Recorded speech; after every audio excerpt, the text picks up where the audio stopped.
After a simple meal of grilled fish by the river, Gandalf walked back with Li Wei and Bard. They passed the outermost high walls, crossed the sentry line, bristling with heavy crossbows and watchtowers, and headed straight for the city center. The first bonfire. That was the name the builders and the settlers had given to the first signal fire Li Wei had lit.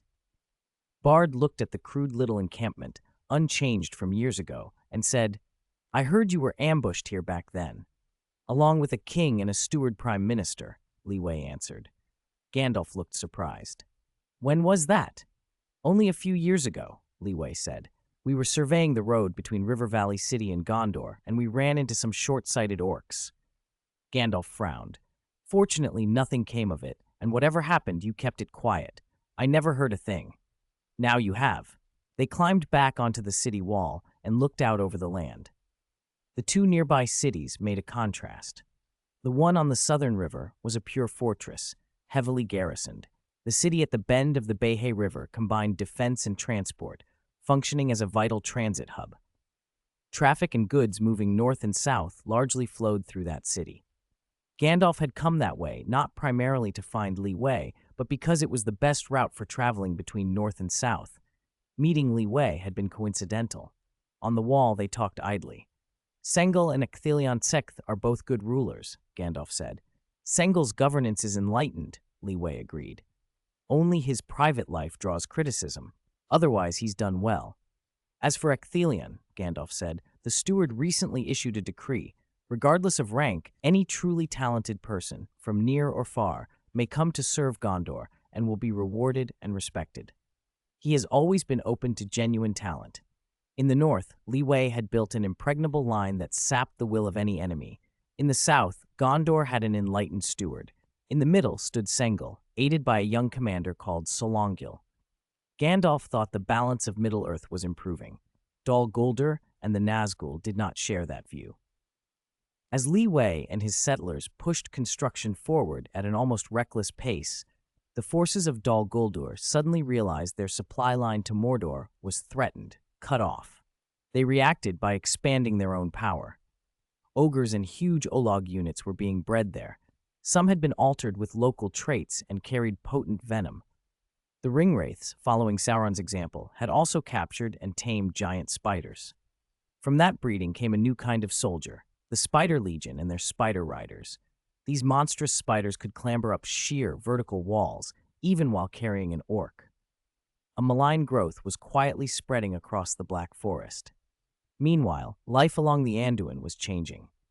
Carl Town in the Anduin Valley had expanded since 2 years before, now reaching the riverbank. At the river's widest point, a dock had been built, and many ships were stationed there. Cargo vessels, escort ships, and merchant craft that sailed south along the Anduin, past the Gladden Fields and the Golden Wood of Lothlorien, to the North Bridge between the northern Rohan Plateaus and the Behe Bend. The North Bridge had been designed with ship passage in mind. The clearance beneath it was wide enough for every vessel except Li Wei's colossal flagship, which could not reach that far upriver. At last, the final route was complete. From the Belagare Sea Route to the inner riverways and the Sky Road across the mountains, there were now continuous, unobstructed transit paths across much of Middle-earth. Except for journeys aimed at Mordor or beyond, there was a safe passage wherever one needed to go. The previously secluded realms, influenced by the constant movement of merchants, began to stir. The Woodland Realm had roads right to its borders and increased dealings with the River Valley humans. Their wine cellars were fuller than before. Even Lothlorien, unusually, engaged in occasional trade with passing merchants, sending out for goods to add variety to their otherwise calm lives. Days passed with skirmishes here and there, but no great wars were ignited.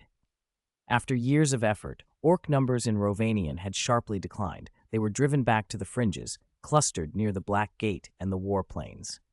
North of Roadside Fort, the borders remained tense. Angmar, the Ettenmoors, the Cold Moors, Gundabad, orcs, ogres, and mountain folk gathered in those wastes. Facing the cloud-bound Ettenmoors and the perpetually snow-covered ranges, Roadside Fort's strategy was to hold the line. Such terrain was hard to operate in. It was enough to have pushed enemies from the plains into the mountains and the dark woods. Rangers rotated their shifts, guarding the barren, snow-choked lands north of the Lone Lands, where foes still lurked.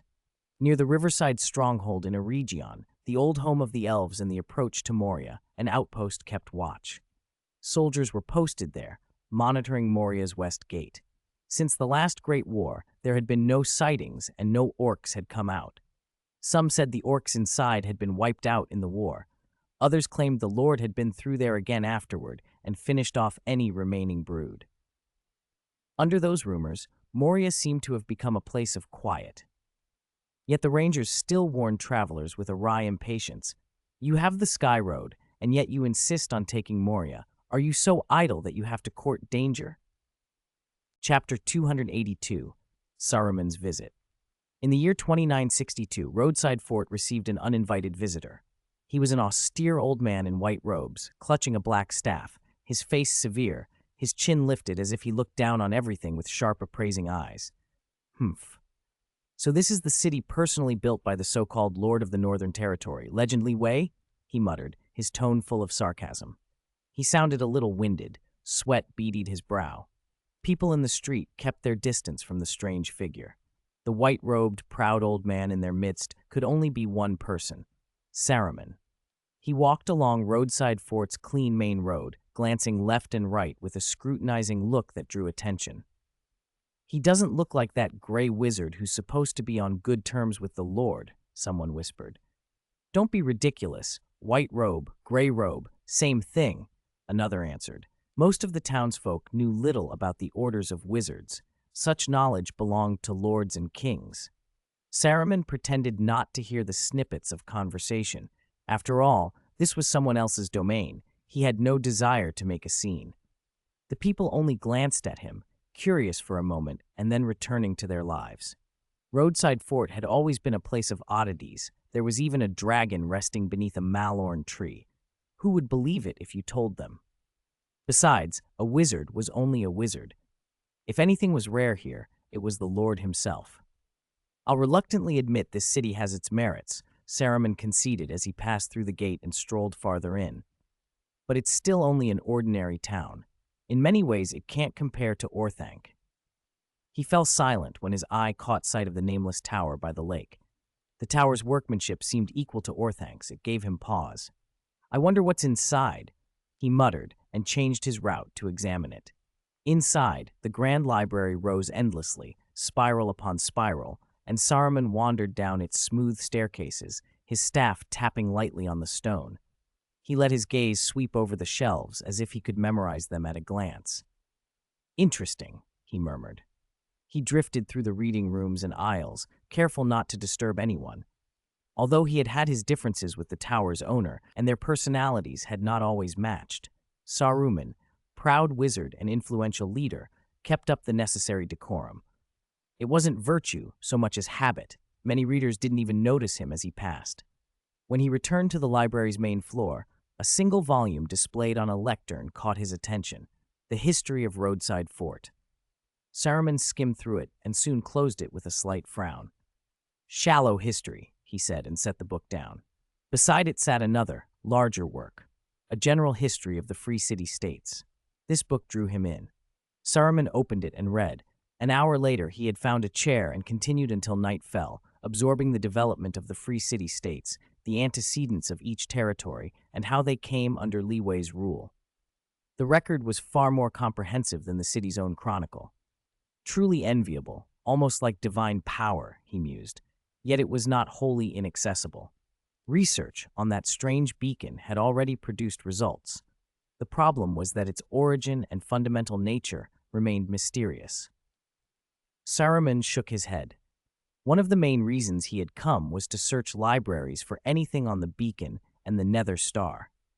He had traced the titles of the Grand Library's volumes and found no mention of them, as if Li Wei had conjured them out of nothing. He almost smiled at the thought of the taunt he planned, to tell Li Wei that while Orthanc's knowledge had been given freely, this man kept nothing on his most curious and dangerous devices. Putting the general history back on its shelf, Saruman left the nameless tower and walked toward the Lord's residence. Among Roadside Fort's prosperous buildings, the manor was surprisingly low-key. As he neared it, he stopped short. "A Malorn," he murmured. "I didn't expect to see one here. He must have earned the trust of the Lothlorien elves." Saruman allowed himself only a moment's surprise before returning to his usual reserve. Malorns were common in Valinor and often far more magnificent there than anything in Middle-earth. There was nothing to marvel at. He continued through the market square, past the Malorn, and then halted. Something asleep beneath the tree made him jerk his head. A dragon? His vague, half-forgotten memories of ancient times stirred, and instinct made his face tighten. He felt an immediate, typical distaste. "Keep your distance, you wicked thing," he muttered, and jabbed at the creature twice with the end of his staff to move it from his path. The dragon, small and pink, and certainly not the stuff of grim legend, finally stirred. It turned its head, snapped at the staff, and began to tug it sideways. Saruman was not to be trifled with. Wizards may appear old, but their strength could match seasoned warriors. He braced himself and pulled the staff back hard. "Let go, dragon. Don't touch my staff," he snapped. The little dragon grew stubborn. It rose, clamped its jaws around the shaft, and refused to release its hold. Chapter 283, Knowledge. "Go, go," shouts came from below. "What's that noise?" Inside the castle, Li Wei, reclining comfortably in a chair with a book, paused and frowned. He closed the book, set it on the table, walked to the window, leaned out, and looked toward the disturbance. He blinked with a blank expression when he saw the scene. Saruman and Little Pink, one on each side, were engaged in a tug-of-war over a staff, surrounded by a cheering crowd of villagers. "Quite lively," he murmured. Recovering, he rested his elbows on the window frame and watched with mild amusement. When the contest reached its peak, Saruman's face flushed from the effort. Li Wei even stuck his head out and began clapping. "Li Wei!" Saruman nearly exploded with indignation. "You're just watching. Control your rude dragon." "What?" Li Wei looked puzzled. "Rig the game? Control my dragon?" "I said control your dragon. That's my staff, mine," Saruman barked. Li Wei finally understood. He leapt from the window, waved at the crowd, and called, "Disperse! Don't just stand around." The villagers quieted and scattered. Little Pink let go of the staff and snorted disdainfully at Saruman. Saruman, holding his staff more protectively, returned the gesture and said, "You should know what a dragon can be. I hope you've prepared accordingly while raising this fellow." "Little Pink isn't one of those evil dragons," Li Wei protested. "I don't believe you can't tell the difference." Saruman paused, then conceded. This dragon was different. If it had been one of those inherently evil worms, especially a young, untamed one, biting a staff could easily turn into an attack aimed at the head, even with its master nearby. Those who could tame such evil dragons tended to be worse than the beasts themselves. But Little Pink, its temperament was unnervingly calm and gentle for a dragon, the sort of demeanor that made Saruman unconsciously treat it like a pet, even though it was already larger than an ox. "I can sense that," he said slowly. "Still, keep a close eye on it. Better safe than sorry." "You don't have to tell me." Li Wei stroked Little Pink's iron-like scales. The dragon pressed its head against him, rubbing back. Seeing how much the creature had grown, a stab of feeling passed through him. He made a mental note to check whether Little Pink had developed its flame organ yet. Then he turned his attention back to Saruman. "Why are you here? Do you need something?" "Do I have to have a reason to visit?" Saruman countered. "You told me to come if I wanted to know anything," Li Wei said. "So I did." "I toured the unnamed tower, but I couldn't find what I wanted," Saruman replied. He hesitated, then delivered the line he'd been waiting to say for some time. "It seems you're ungenerous, unwilling even to reveal a little information." "What information?" "About that beacon and those mysterious artifacts you carry." "Oh, that." Li Wei shook his head and opened the castle door. "Come in." Standing outside wasn't comfortable. Unlike Saruman's dark, austere tower, Li Wei's castle was bright and cozy, with good light and furniture he had made himself. Simple, not luxurious, but pleasant and tasteful. Saruman sat and immediately noted some of the harsh chairs in Orthanc that could use replacing. Reading or researching in such a room would be a far nicer experience. Inside the warm calm, Li Wei spoke plainly. "Some knowledge is dangerous by nature. Knowing it brings misfortune. I call it forbidden knowledge. Even you, an Istari, are better off not learning some things, at least while you're in Middle-earth." He paused, choosing his words. In practical terms, the danger isn't always overwhelming. If one is careful and takes regular purification measures, ordinary people can sometimes withstand it. But I don't know whether more malign beings have set their sights on this place, or whether they've truly vanished. So I avoid letting people learn about it whenever I can. Sometimes not knowing is a form of protection. Saruman understood what he meant. Even without invoking Morgoth, there were examples. Sauron at his height could terrify ordinary people merely by name. Even now, his name was one many preferred to avoid. Still, Saruman pressed on. Is knowledge about the beacon and the star inside it also forbidden? No, Li Wei waved the question away. I'm just too lazy to write it all down. Saruman blinked. My research is at a critical point. I'm very interested in that field, he said, waiting for Li Wei to demand a price. Li Wei's expression shifted to interest. Saruman had expected that. Did you melt it into a liquid for weaving, or base some magic on it, or analyze its components? None of those, Li Wei replied, and Saruman's disappointment showed. Li Wei didn't leave him in suspense long. He explained plainly. The beacon and the nether star within it both originate from an immensely powerful creature I call the Wither. Saruman frowned. Li Wei continued. From what I gather, the Wither is a residual aggregation of a mighty undead lord. Even as residue, when it revives, the entire world can hear its roar, and it brings a cataclysmic explosion capable of blowing up Orthanc. It bears the power to wither life. All living things are its enemy. A black rose blooms upon any life it kills, and anyone who approaches that rose quickly decays. Saruman listened, surprised by both the dramatic elements of the account and Li Wei's willingness to share the secret without asking for compensation. That doesn't sound of this world, he said. Indeed, it's not, Li Wei admitted, though he offered no further detail about the Wither's ultimate origin, partly because he wasn't certain, partly because it wasn't necessary. Saruman could make parallels. In Arda's history, there had been intruders from elsewhere, like Ungoliant, the monstrous spider-like outer being who once battered Morgoth so severely that his cries roused the Balrogs from the deep. Ungoliant's fate remained unknown. That kind of incomprehensible foreign menace fit what Li Wei described. He went on, the Nether Star is what condenses from a Wither's death. It's curious, isn't it? A creature that destroys life and leaves behind decay turns into a flawless, bright, almost living star-like crystal after it dies. Chapter 284, Discussion. Listening to Li Wei, Saruman replied, the nature of things is never singular. You cannot learn everything about something simply from its outward appearance. Viewed from different angles, horizontally, vertically, from inside or outside, even small shifts in perspective reveal different aspects. Much more so with the deep, mysterious matters of decay and rebirth. People cannot grasp what lies beyond their cognition. Eyes only see surfaces, ears hear only so far, and the nose detects only what provokes it. That is precisely why we must use other methods to discover characteristics beyond the reach of the senses. Only then can one command greater power. Li Wei felt a flicker of surprise.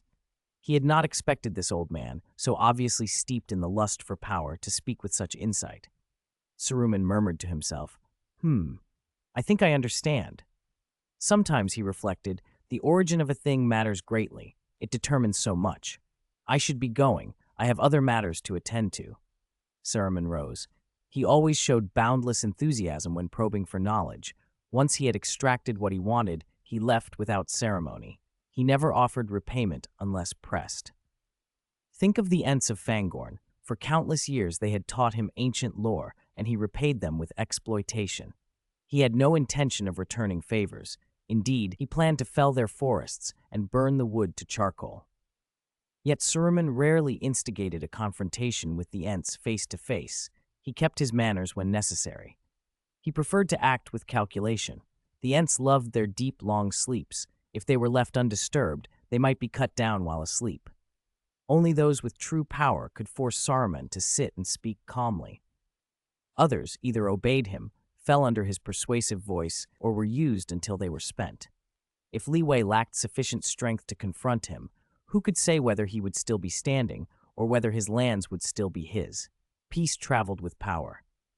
Leaving so soon? Li Wei's single sentence halted him. Saruman had no choice but to stop. The man before him had the means to compel him if he wished. The tea isn't even brewed yet. No need. Saruman refused without turning. I have urgent matters. Li Wei poured a cup of tea and said, No rush. There are still things I'd like to consult you about. Saruman turned back. Since you keep a decent tone, speak. I'll tell you what I know. Li Wei sat again and got to the point. Some time ago, Gandalf mentioned the fate of the Ents. Do you know where the Entwives are? Saruman snorted. Gandalf? The fellow with his head full of pipeweed. What would he know? He said it with disdain. Li Wei, cup in hand, met his gaze. A great deal of pipeweed made its way to Isengard every year. It seemed wise, he thought, not to indulge. During the War of the Last Alliance, the lands where the Entwives lived were scorched. They were lost. Some old prophecies say that when the world ends and everything scatters, they will grow again from the earth and be reunited. He pronounced the words world's end with a distant look, evoking the last battle when Morgoth returns, a cataclysm that would reshape all things. That was a matter for another age. I heard rumors in the Shire that people have seen walking trees in the North Downs and the Old Forest, tree folk wandering there, Li Wei added. Rumors, Saruman said bluntly. There cannot be Ents in the North Downs. The conditions aren't right for them. As for the Old Forest, it contains animated, ill-tempered trees. You might call them alive and thinking, but they lack the power and wisdom of Ents. The Ents gave those half-sentient beings a name, horns. There are many horns in Fangorn, but the Ents keep them in check. The horns of the Old Forest are different, undisciplined, savage, dangerous. Hobbits tell tales of horns devouring folk to frighten children, and it is no mere bedtime story. There were serious clashes between hobbits and them many years ago. Li Wei listened, nodding. Then it will be a long time before the Ents find their companions. Why does it concern you? Saruman asked, genuinely puzzled. Nothing. Curiosity. Li Wei smiled faintly. It is no business of yours. Saruman drained the tea Li Wei had poured and rose again. If there is nothing more, I must go. You leave as if a thief broke in, Li Wei said. No thief, but a bandit did. Saruman replied over his shoulder. What did you say? Nothing. Farewell. He hurried away. Another year of uneasy peace unfolded. Thanks to the steady patrols of the rangers from Roadside Fort and Riverside Stronghold, the wild dangers had been pushed farther out. A new outpost, North Downs, had been established directly north of Bree, opposite South Ridge. Roadside Fort's influence now stretched westward, affecting the North Downs, the Barrow Downs beyond them, and the vast tracts of wilderness in between. The old capitals of Arnor, Anuminus, and Fornost Erain lay in ruin, one amid the Barrow Downs, the other near the North Downs. Though reduced to broken walls and choking grass, these former royal cities were not places to trespass lightly. Even before the Rangers' presence, wanderers roamed those ruins, moving through the remains of their homes and facing dangers with complicated, conflicted hearts. The struggle, it seemed, never ceased. Chapter 285, Dragonflame Steel. Not long after Saruman left, Li Wei went straight to Little Pink, who was sprawled beneath the huge golden malorn tree beside the castle, and tapped the child's massive head to wake him.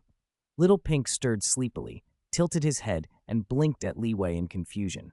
Li Wei got straight to the point. Little Pink, can you breathe fire? At the question, Little Pink immediately recoiled and leaned back. As Li Wei expected, he burped, then shook his head. The instructors at Roadside Fort had never taught Little Pink how to breathe fire. Li Wei covered his face. Then I'll have to teach you. So he did. For the next few days, Little Pink's life stopped being peaceful. Aside from eating and sleeping, he was dragged out every day by Li Wei for training. After about a week of Li Wei's painstaking and often clumsy instruction, Little Pink finally, by relying on his instincts as a fire dragon, managed to produce his first true dragon's breath. When the first scorching gout of flame shot out, both Li Wei and Little Pink breathed huge sighs of relief. Those past few days had been torturous, especially for Little Pink. Any adult dragon watching Li Wei's methods would probably have roared, "Are you even qualified to teach a dragon?" Fortunately, breathing fire wasn't hard for a fire dragon. When the first flames dissipated into the air, Little Pink relaxed. Is it over? Not yet. That same day, Li Wei led him elsewhere. They cleared a thick layer of dust off the Dragonsteel Forge and revealed its true form. For the first time, raw materials were fed into the cold furnace. "Come on, Little Pink," Li Wei said, pointing at the flame vent. "Breathe into this." Little Pink leaned forward and saw the vent matched his dragon's breath perfectly. Its design let his flames pass through unhindered, though it was tricky to control. The first attempts leaked and sputtered. Li Wei downed a bottle of fire resistance potion and urged him on. Little Pink forced out breath after breath. The forge roared. The air shimmered with heat, and the temperature inside the furnace climbed to a terrifying degree. Li Wei was certain that without a fire resistance potion, even his runic shield would have shattered in moments. Under the extreme heat and the peculiar draconic force carried by the dragon's breath, the dragon's blood and the iron ingots began to fuse. Their properties gradually changed. Almost, Li Wei muttered. When the fusion was nearly complete, Little Pink faltered and the flames died down. "Just a little longer," Li Wei coaxed. When Little Pink finally exhausted himself, the first piece of dragon flame steel was barely formed. Li Wei picked up the ingot. It was smooth and still warm, the dragon's blood and iron perfectly married into delicate, beautiful patterns on its surface. "Go get some good rest," he told Little Pink, then took him back to his lair and cooked a nutritious feast himself. Watching Little Pink devour half the tableful in a single bite, Li Wei's eyes softened. Little Pink wasn't an item to be used. He was alive, young and small, with limited reserves of dragon's breath. 1 ingot a day was his absolute limit. Anything more would harm him. If it had been a full-grown dragon the size of Smaug, it might have breathed fire all day without problem, but Little Pink was the only fire dragon left in the world. The others were cold, untamable, evil dragons. They couldn't be used. Little Pink would have to endure the hardship for now. Li Wei supplied him with extra healing potions to guzzle like drinks. The next day, the forge roared again. Another dragon flame steel ingot took shape. Li Wei placed it on the workbench, fetched one of the many wither bones from his storeroom to use as a hilt, and fixed 2 dragon flame steel slabs to it. A brand new greatsword was born. Dragon flame steel sword attack plus 25, special effect, blazing fire. Li Wei held the finished blade up and admired it. It was a simple, unadorned weapon with a neat profile. Deep gray with dark red veins, at least 1.5 meters long. For a weapon of that size, even the hardened elite rangers of Roadside Fort would need both hands. But when Li Wei swung it, the greatsword felt light. He lifted it with one hand, flicked it twice, and rested it on his shoulder. The air whistled. In his hands it swung like a one-handed blade. Its presence was enormous. Its statistics were no joke either. A base attack of 25, plus the blazing fire property, a fire aspect like burn that lasted twice as long, meant the sword could outright kill most foes on contact. Its weight also produced a natural knockback in blows, a brute physical effect that the displayed stats didn't show. Li Wei decided to enchant it, but only for practical gains. Besides durability and mending, most enchantments simply increased damage.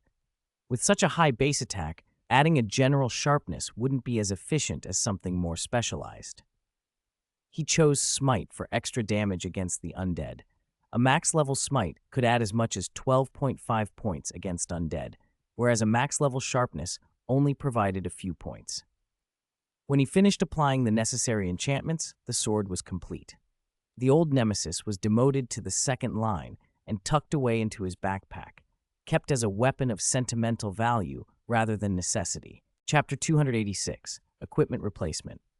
Having just one sword was not the end. For the next month, Little Pink worked overtime every day, lying by the Dragonsteel Forge's flame vent and constantly exhaling dragon breath to aid the smelting. The yield stayed the same, 1 dragon flame steel ingot per day. The pace wasn't fast, but Li Wei had time. Once he had enough dragon flame steel to make a full suit, both Little Pink and the forge could rest.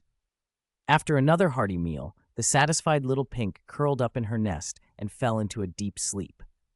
Her fire breathing had definitely received a lot of practice during this period.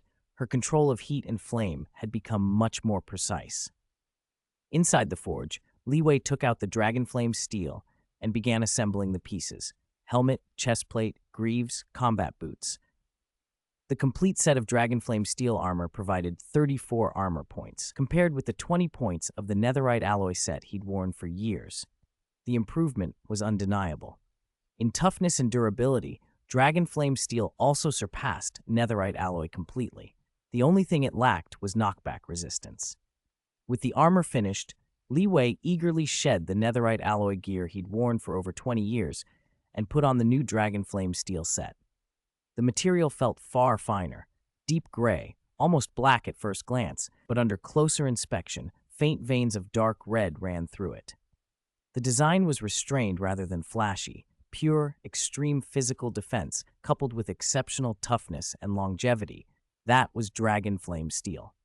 After finishing the armor and the greatsword, Li Wei used other materials scavenged from smog to craft a dragon bone bow. In truth, the bow wasn't the most cost-effective weapon. It required dragon bone arrows as ammunition, and the infinity enchantment wouldn't work on it. A dragon bone bow firing dragon bone arrows with strength Phi dealt about 48 points of damage. 2 fully drawn shots could fell an ogre. But arrows made from dragon bone were limited, and enemies were many. Use them freely, and a single skirmish could deplete his supply. Still, not using something that powerful felt wasteful. Li Wei made 2 sets of dragon bone arrows and stowed them in his pack for emergencies. Paired with the dragon bone bow, they would be devastating against elite foes and orc chieftains. One morning, when Li Wei stepped out of the forge, the villagers noticed at once that their lord had changed his armor. The new set looked ancient and severe, dark gray overall, almost black, but threaded with unsettling dark red patterns. No one had seen it forged, but everyone agreed at once. Our lord is stronger. Inside the barracks, Li Wei knocked a dragon bone arrow on the bow, drew, aimed at a target. Boom! The sound shredded the air. The armor stand serving as target exploded. The armor on it was pierced through and blown apart. The impact was comparable to a sniper rifle, Li Wei estimated. If the target had been himself in netherite alloy armor, even with a rune shield blocking, he might not have survived the second or third shot.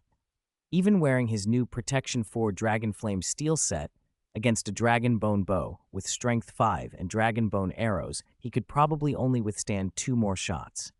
The current Li Wei found his own power a little frightening. He bent down and picked up the arrow. What happened? A voice at the doorway answered. Hobbiton, the ranger, stepped in. Of course I'm here. It's you being here that surprises me. Hobbiton walked over and scrutinized Li Wei from head to toe. Your gear has changed. It gives me a strange feeling. He looked at the blasted debris on the floor. Was this your doing as well? Li Wei nodded. Hobbiton's interest sharpened. What magic did you use? A fireball? No, the marks look like lightning, very penetrating. The ranger still had the old belief that Li Wei hid miraculous spells. None of that, Li Wei denied. It was this arrow.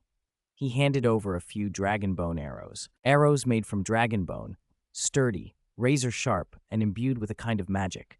Their penetration is extreme, just as you said. Here, take some. Li Wei continued. Ordinary bows can't fully tap their power. It's best to fire them from a crossbow.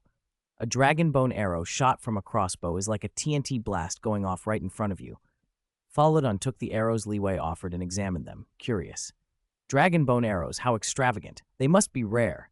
Each one used is one less in the world. Li Wei shrugged. Worth it. Hobbiton looked at the ruined armor stand and the pierced armor and agreed emphatically. He carefully put the arrows away. Good to see you've made progress. Are you free now? For the moment? What's up? Hobbiton pointed out that a dwarf had been waiting at the castle entrance and seemed to have urgent business for Li Wei. Shall we go see him? A moment later, they found the dwarf Hobbiton mentioned. Balin, why are you here? Li Wei. Balin turned and greeted him warmly. It's about Erebor. Recently. Wow, your armor. What material is this? Balin couldn't help but be distracted. He stared at Li Wei's armor, eyes wide, and asked, May I touch it? Li Wei spread his arms. Be my guest. Balin abandoned all composure. By Durin's beard, he muttered, running his hands over the chest plate. Light, tough, even better than mithril. Unbelievable. If you made weapons from this, they'd never rust or dull, unparalleled. Do you have any like this? Balin asked in a low voice. Before Li Wei could answer, Balin paused as he felt the armor's warmth. It isn't the hot season. Does it always feel this warm? Yes, Li Wei nodded. It has an inner lining to protect me from the heat. The lining material is exceptional too. Of course it is. Balin's face lit with triumph as his hunches were confirmed. Let me see your weapon. Reluctantly, Li Wei produced the dragonflame steel sword and plunged its tip into the ground with a clang. The floor trembled and Balin's beard shivered. It dwarfs me, Balin breathed. Dwarves were short, around 4.5 feet, 1.5 meters, and the sword towered like a giant. Let me feel the weight. Balin gripped the hilt with both hands and hauled. Ha! He strained and then set it down, panting. That was a workout. Admiration shone in his eyes. What a fine blade. I smell it, the scent Thorin and all our kind will never forget. Dragon's blood. Li Wei didn't hide it. It's metal forged with dragon blood and dragon breath. I call it dragon flame steel. A good name, Balin murmured, considering the sword. Forging with dragon blood, that technique deserves study. He handed the sword back, still marveling. Li Wei couldn't help but admire Balin in return.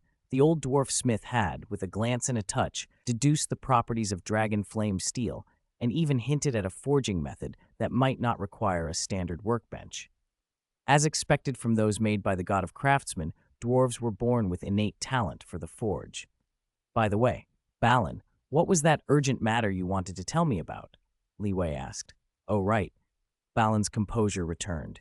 It's about an anomaly in Erebor. It's not a new problem. This has plagued us for years. We've tried many approaches but can't solve it. Thorin was at his wit's end, so he sent me to Roadside Fort to seek you out. Looks like I'm fortunate to be here. Chapter 287. The Contest. Gandalf, that fellow, sometimes you feel like you can see him everywhere. One day you're in a tavern, lifting a mug of ale, and when you set it down, there he is, sitting across from you. But other times you can't find him anywhere. Ah, wizards. Clink. As Balin complained, a cup of freshly brewed tea was set in front of him. Thank you, he said. He took a sip and returned to the matter at hand. About the anomaly in Erebor, we believe it's beyond the ordinary. It likely involves something mysterious.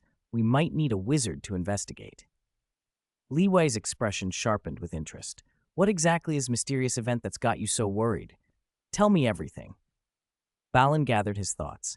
It began showing signs over a decade ago, specifically in 2949, right after the Battle of Riverside Stronghold.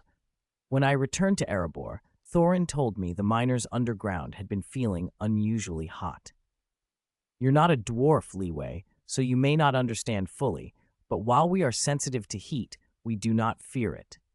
Where a human or an elf might find something blistering, we might only use it to warm our hands.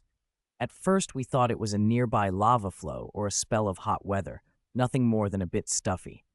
But when the weather cooled and our surveys revealed no large heat sources, we realized it was something else. As soon as miners went down, they felt an oppressive heat that vanished when they came up. It didn't go away over time. It persisted for years and has begun to interfere with our work. Li Wei considered. From what he could tell, there were several possibilities. Perhaps they'd exposed some dangerous substance. It would be better if I went to see it myself, he said. Hearing it described won't tell me much. If it's something harmful, my senses would pick it up, like an electrician who can tell if a wire is live by touch. I can check it directly. Balin nodded and finished his tea. They set out immediately. The anomaly had appeared right after the Great War, Balin reminded him. It could be some trick or device left behind. A few days later, after a forced march, Li Wei arrived at the lonely mountain with Balin. Before entering the mountain in the town of Dale, he ran into two familiar faces. Bard, Bane, Li Wei called near the shooting range. What a coincidence. What are you two doing here? He asked. Bard had an arrow knocked and motioned with his bow. I'm competing with Bane in archery. It's tied so far. Li Wei gave Bane a thumbs up. Good show.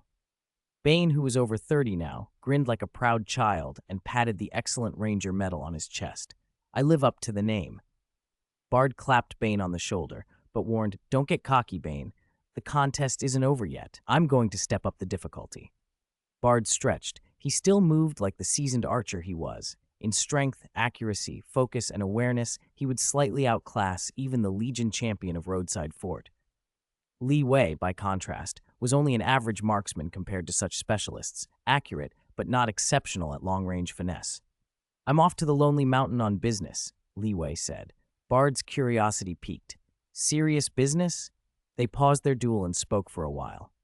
"So it's that matter," Bard said after Leeway explained. "I've heard about it. Strange indeed. Maybe only someone like you, or Gandalf, could sort it out." "It's hard to pin Gandalf down," Leeway agreed. "Radagast the Brown isn't suited for this sort of investigation, and Saruman the White, well, convincing him would be costly, though he is technically tied to Rohan and could be petitioned through the king if need be." Before Leeway left, he reached into his pack and handed Bard a handful of dragonbone arrows. "These are dragonbone arrows. Similar to black arrows, they have a degree of magic and great penetration. But be careful. If they go missing, they won't come back. Dragonbones aren't common. Use them when it really matters." Bard couldn't resist. He drew one, notched it, and frowned as he tested the feel.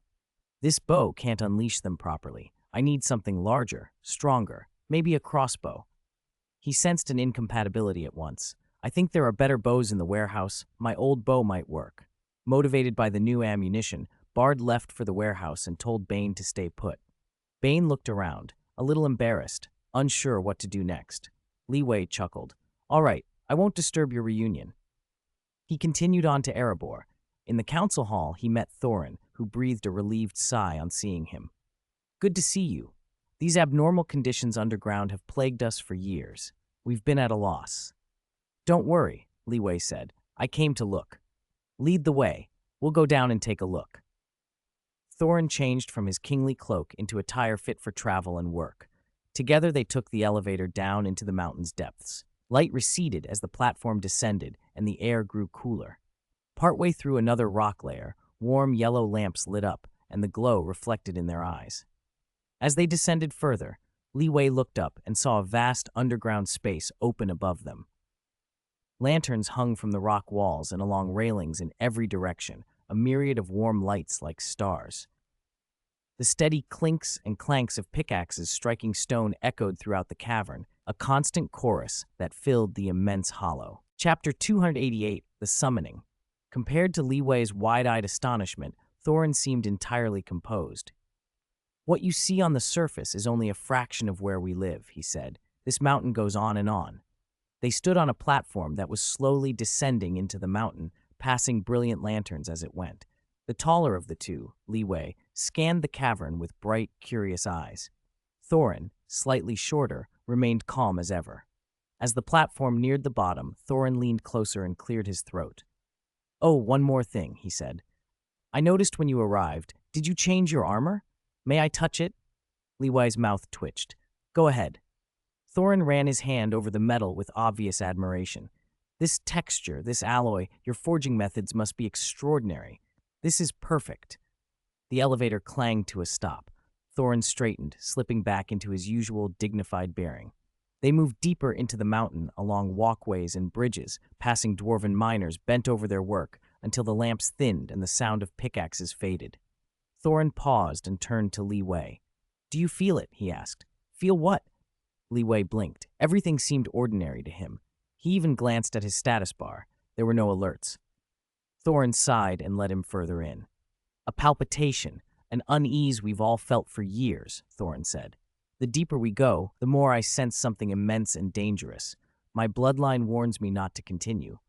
They walked some more. Thorin stopped again and raised his hand as if testing the air. "Now do you feel a surge of heat?"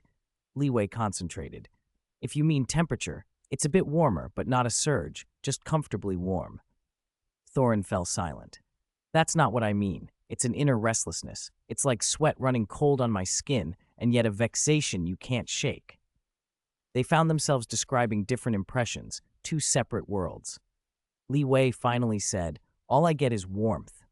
"Does everyone feel this?" Leeway asked. Thorin nodded with certainty. "Yes, it's real, not a trick of the mind." "How odd," Leeway murmured. "Maybe we should go deeper and see." All right, they pressed on. The lamps grew scarce, and Thorin picked up a lantern from a stand beside the path. After a while, he halted abruptly. "We're at the end," he said, holding the lantern forward. Before them yawned a massive, seemingly bottomless chasm. They stood at a ledge overlooking the black throat of the mountain. Suddenly, whoosh, an arrow flew past from behind. Thorin snapped his head around. Leeway? Leeway had already drawn his bow and shot. Bat, he said matter-of-factly. Thorin followed his gaze to watch the bat tumble into the depths. Leeway sheathed his bow and stepped to the edge, staring into the abyss with a grave expression. This feeling is familiar. There really might be something down there. What? Thorin straightened. Leeway kept his eyes on the dark below, and after a long moment spoke slowly. Perhaps it's something you and I both know of, though only I have seen it. Step back. Take your people and leave. Go to Dale. Get everyone out of Erebor. What are you talking about? Thorin asked, bewildered. What have you discovered? Leeway reached over his shoulder and drew a blade as tall as he was, a dark, heavy greatsword with an uneasy presence. I don't know for certain, he said, but if there's even a chance, you shouldn't stay. Balrog, Leeway said plainly. Thorin's expression tightened. 1,000 old fears flickered across his face. He didn't argue the name, only warned, be careful, then turned and ran. Thorin's bell tolled, echoing through the mountain. The dwarves stopped working and rushed to don their armor. Alarm in Erebor carried to the town below. Bard emerged from the armory, glancing up toward the lonely mountain. Bane came running to his side. Bard, Bane called, bewildered. Bard shoved the 2 longbows he had been carrying into Bane's hands. Hold these, he said. I'll see what's happening. Before Bard reached the gate, Thorin and a contingent of armed dwarves were already outside. From a distance, Thorin shouted, Bard, forgive me for not warning you sooner. There was no time. Leeway and I found a powerful creature beneath the mountain, Thorin said. Bard swallowed. What will you do? Hunt it together? No. Thorin shook his head. We came to seek refuge. After the bat fell and Thorin left, Leeway continued down. He poured a bucket of water over the edge. It flowed into the black, and Leeway jumped in, letting the current carry him. He rode the stream down until the descent slackened and he touched bottom. He stowed his lantern in his pack and let the dark close around him. He walked by feeling the stone, eyes straining against the gloom. A faint, eerie glow appeared at the corner of his vision. Not a natural rock. He fished his lantern out and lit it fully. The glow came from a small box set into the rock, its surface etched with terrible, unfamiliar runework. He read the script aloud and recognized it. Black speech. Flame of Udun, fire of darkness, he read. Sleeping terror, return to the world. As the words left his lips, the air seemed to thicken. A malevolent power swelled from the box, snuffing the light from his lantern. A choking mist of black motes rose and swirled, swallowing the chamber. On Leeway's status bar, a new buff appeared. Darkness, 10s. Every time the countdown reached the last moment, it flickered back to 10, refusing to fall. Leeway wrapped both hands around his dragon steel greatsword and waited. The darkness lasted and pulsed, then, at last, began to thin. When it finally lifted, a wave of genuine heat crashed into him, the kind of searing warmth that made him finally understand what Thorin had meant. It had truly awakened. Chapter 289, Battle deep beneath the earth, far below the deepest excavations of the lonely mountain dwarves, a massive magma-like sphere lay dormant. Scarlet eyes opened, flames flaring along its body as its gaze returned to the world. Roar! A second Balrog in Middle-earth had awakened. The instant it opened its eyes, it looked upward, sensing a familiar dark power, a voice calling from afar that drew it like a scent. Thump! Rock fractured and tumbled. Like a meteor launched from the depths, the Balrog smashed through layer after layer of stone until the dark grew thinner. At the peak of that sensation, the cavern above gave way. Whoosh! Leeway looked up as the great fire beast burst through. He felt a dozen thoughts compress into one. It shouldn't have appeared. There had been no note for this in the symphony of events. If it had slept quietly underground, no matter how deep the dwarves dug, they should never have reached it. It should have remained separate from them, sleeping until the end of days. Now someone had sung out of tune and called up this premature dissonance. I can give you one chance, Leeway said flatly. The Balrog's reply was a bestial roar that shook the chasm, an irrational, furious sound. This one didn't display the cunning of the Moria Balrog. If that's what you want, Leeway continued, lifting his sword, then go back to sleep. Thump! He swung the dragonflame steel greatsword one-handed and met the Balrog's fiery whip. To the beast's astonishment, its whip was driven back, its flames dimming. The greatsword, its dark patterns unchanged, showed not so much as a scorch. Seeing the Balrog stagger, Leeway surged forward and leapt with a downward strike. The Balrog raised an arm to block. Metal struck something like stone with a ringing clang. The Balrog recoiled as a smear of flame burst from its arm. The sword had actually cut through. Enraged, the Balrog erupted in even greater fire.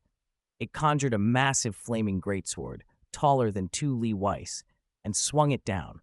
Clang! Leeway met it with an upward parry, then pressed his advantage with another swift strike that whistled through the air. The blow stunned the Balrog, sending it stumbling back and collapsing part of the rock wall behind it. Leeway's weapon handling had confused the Balrog. The Dragonflame steel greatsword was far larger and heavier than his nemesis blade, 2 or 3 times the weight. But in his hands, both weapons swung with the same speed. To the creature, Lai's ability to wield such a massive blade like a longsword made his attacks seem relentless. He had almost no recovery between blows. Roar! The Balrog heaved a boulder and hurled it. Leeway swung and splintered the stone mere moments before it struck. "Come on, continue," he said, taking a step forward and beckoning. Flames on the Balrog flared, and the air grew hotter. Leeway's rune shield glowed. He downed an anti-fire potion and a level 2 strength potion. He had to. At this heat, even raw meat would have cooked through in seconds. The Balrog stamped, the ground cracking with each step, then charged, greatsword against greatsword. Sparks and tiny wisps of flame fell and were instantly magnified by the inferno. A crack ran beneath Leeway's boot. His rune shield flared to absorb the blow. His heart skipped. If the shield broke, he'd be thrown. The Balrog let out a sickening laugh and pressed forward, its vast head looming, trying to instill fear. It searched for that sweet, intoxicating scent and found none. The human before it only smiled. Leeway raised an eyebrow. The Balrog's unease hardened into a malignant certainty. "I'm done playing," he said. Thump! Leeway's dark red greatsword met the flaming blade and parried. In an instant, he was under the Balrog's chin, slashing its left leg. Fire burst from the wound, and the creature collapsed to one knee. Another strike flattened its head. Before it could recover, Leeway hammered it again and knocked it backward. He leapt and drove his sword hard into its chest. Boom! After a rapid combo, the Balrog crashed into the rock and went down, embedded in the rubble. Leeway planted both feet on its body, gripping the dragon-flame steel greatsword with both hands and pointing the blade at its chest. He raised the dark red sword high, then brought it down toward the heart of the beast. As the blade neared that vulnerable spot, the Balrog, barely conscious, felt death draw close. Death might be released to some, an easing into the halls of Mandos, but for these corrupted things, it meant endless emptiness, exile, and torment. A primal will to survive exploded from the creature. The mountain itself trembled. A soul-rending, penetrating shriek tore out from the Balrog and carried faintly even to distant ears, causing those who heard it to hold their breath. Far away in Minas Morgul, the Witch King turned his gaze north and let out a hoarse, unpleasant laugh from within his armor. "You shall feel the wrath of the flame's scourge." Wrath indeed. The chasm abruptly filled with an eruption of flame, as if a volcano had blown open. Leeway, standing at the mouth of that blast, was caught and hurled upward on a column of fire. The Balrog roared from the depths, glaring up at him. Leeway spun in midair and then dove, spiraling down with the gushing flames trailing him like a comet. Fire met fire. Under crushing force, a white light burst from the point of impact, cracking the rock on both sides. Cracks spidered outward beyond sight. Huge slabs collapsed. Boom! The great chasm could not withstand the pressure and finally gave way, collapsing completely. Chapter 290, Flame Devil Nemesis. Boom! The ground trembled again, and the people above grew increasingly uneasy. "I'm really afraid the ground will suddenly collapse," one whispered. Thorin stood on the city wall, staring toward Erebor's gate, feeling a few more hairs go white. "Don't worry," Bard said to comfort him. "All our houses here were built with Leeway's magic. Even if the ground gives way, they can float." "Is that so? But Erebor isn't like that." Thorin trailed off, unsettled. Fortunately, the terrain here held. When the great fissure opened below, the first thing to break free from the crushed rock was the Balrog. Its flames, rekindled by the destruction, lit the shattered subterranean caverns. Emerging into the open, the Balrog looked left and right and found itself alone. Just as it prepared a triumphant roar, something thudded beside it. Then a square hole opened, and a man climbed out. "I almost suffocated being buried," he muttered. Li Wei had dug straight up, stacking blocks to reach the surface. The Balrog reacted as if it'd seen a monster scarier than any ghost. Ghosts might burn to ash before reaching it, but this man was another matter entirely. Who was this challenger? An elf lord? No, this was a human hero. Seeing Lei prepare to charge, the Balrog made a decision: flee to the surface. There might be ambushes above, but with caution, it might survive. Anywhere was better than staying here to fight this human. It spread its wings and scrambled toward the only exit. "Get back here!" Li Wei shouted, pursuing. The Balrog raced ahead, smashing through whatever stood in its way. A sweep of its wings sent surges of flame around it, both propelling it and setting everything ablaze. A firework of heat and smoke closed in behind it until, suddenly, the Balrog spun and met Li Wei blade to blade. Both were knocked back. Li Wei's dragon flame steel armor let him survive several of the Balrog's slashes and a fresh collapse of the fissure without losing much health, but he felt less stable physically, less able to absorb punishment. In the empty mine, they clashed again and again, until bridges fell, railings snapped, and lanterns shattered, their warm light snuffed and replaced by the Balrog's inferno. Elevator cables burned, metal components melted into puddles of iron, and minecarts were left in ruins wherever they passed. After a chase of uncertain length, the flames reached Erebor, surged up the shaft, and burst into the dwarves' lower levels. Luckily, the area was already evacuated. Inside the complex bridges and galleries of the Lonely Mountain, the Balrog darted through forges and collapsed homes and stalls without seeming to care. Finally, it found a massive gate. It roared and pushed forward, instinctively quickening its pace. Almost there, if it could reach the surface, the great gate of Erebor could not hold. The Balrog burst through and stood in the open, lifting its head and roaring as if celebrating a rebirth. The sound rolled through the valley. Everyone in River Valley City covered their ears. Black smoke billowed from the gate. "It's here," an elderly dwarf whispered, trembling. The Balrog's presence was like a disaster. Its aura made people gasp and sway. "Where's Li Wei?" Thorin asked, forcing himself to stand, eyes fixed on the gate. Just when fear crested in everyone's throats, the Balrog stumbled, as if something had yanked it backward. It clawed at the hook lodged in its back, burning the line and hook to ashes. Li Wei charged out, sword flashing, and a leaping strike knocked the creature down. It rolled and tried to rise, but Li Wei kept pressing. The Balrog summoned a flaming whip and lashed out. Calmly, Li Wei extended his arm, letting the whip coil around it. His rune shield resisted the malice-laced fire.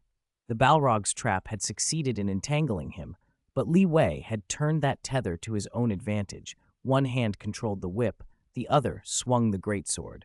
Whenever the Balrog tried to pull away, Li Wei yanked it back. The shield's strength dwindled as the Balrog's health fell under the relentless, disadvantageous fight.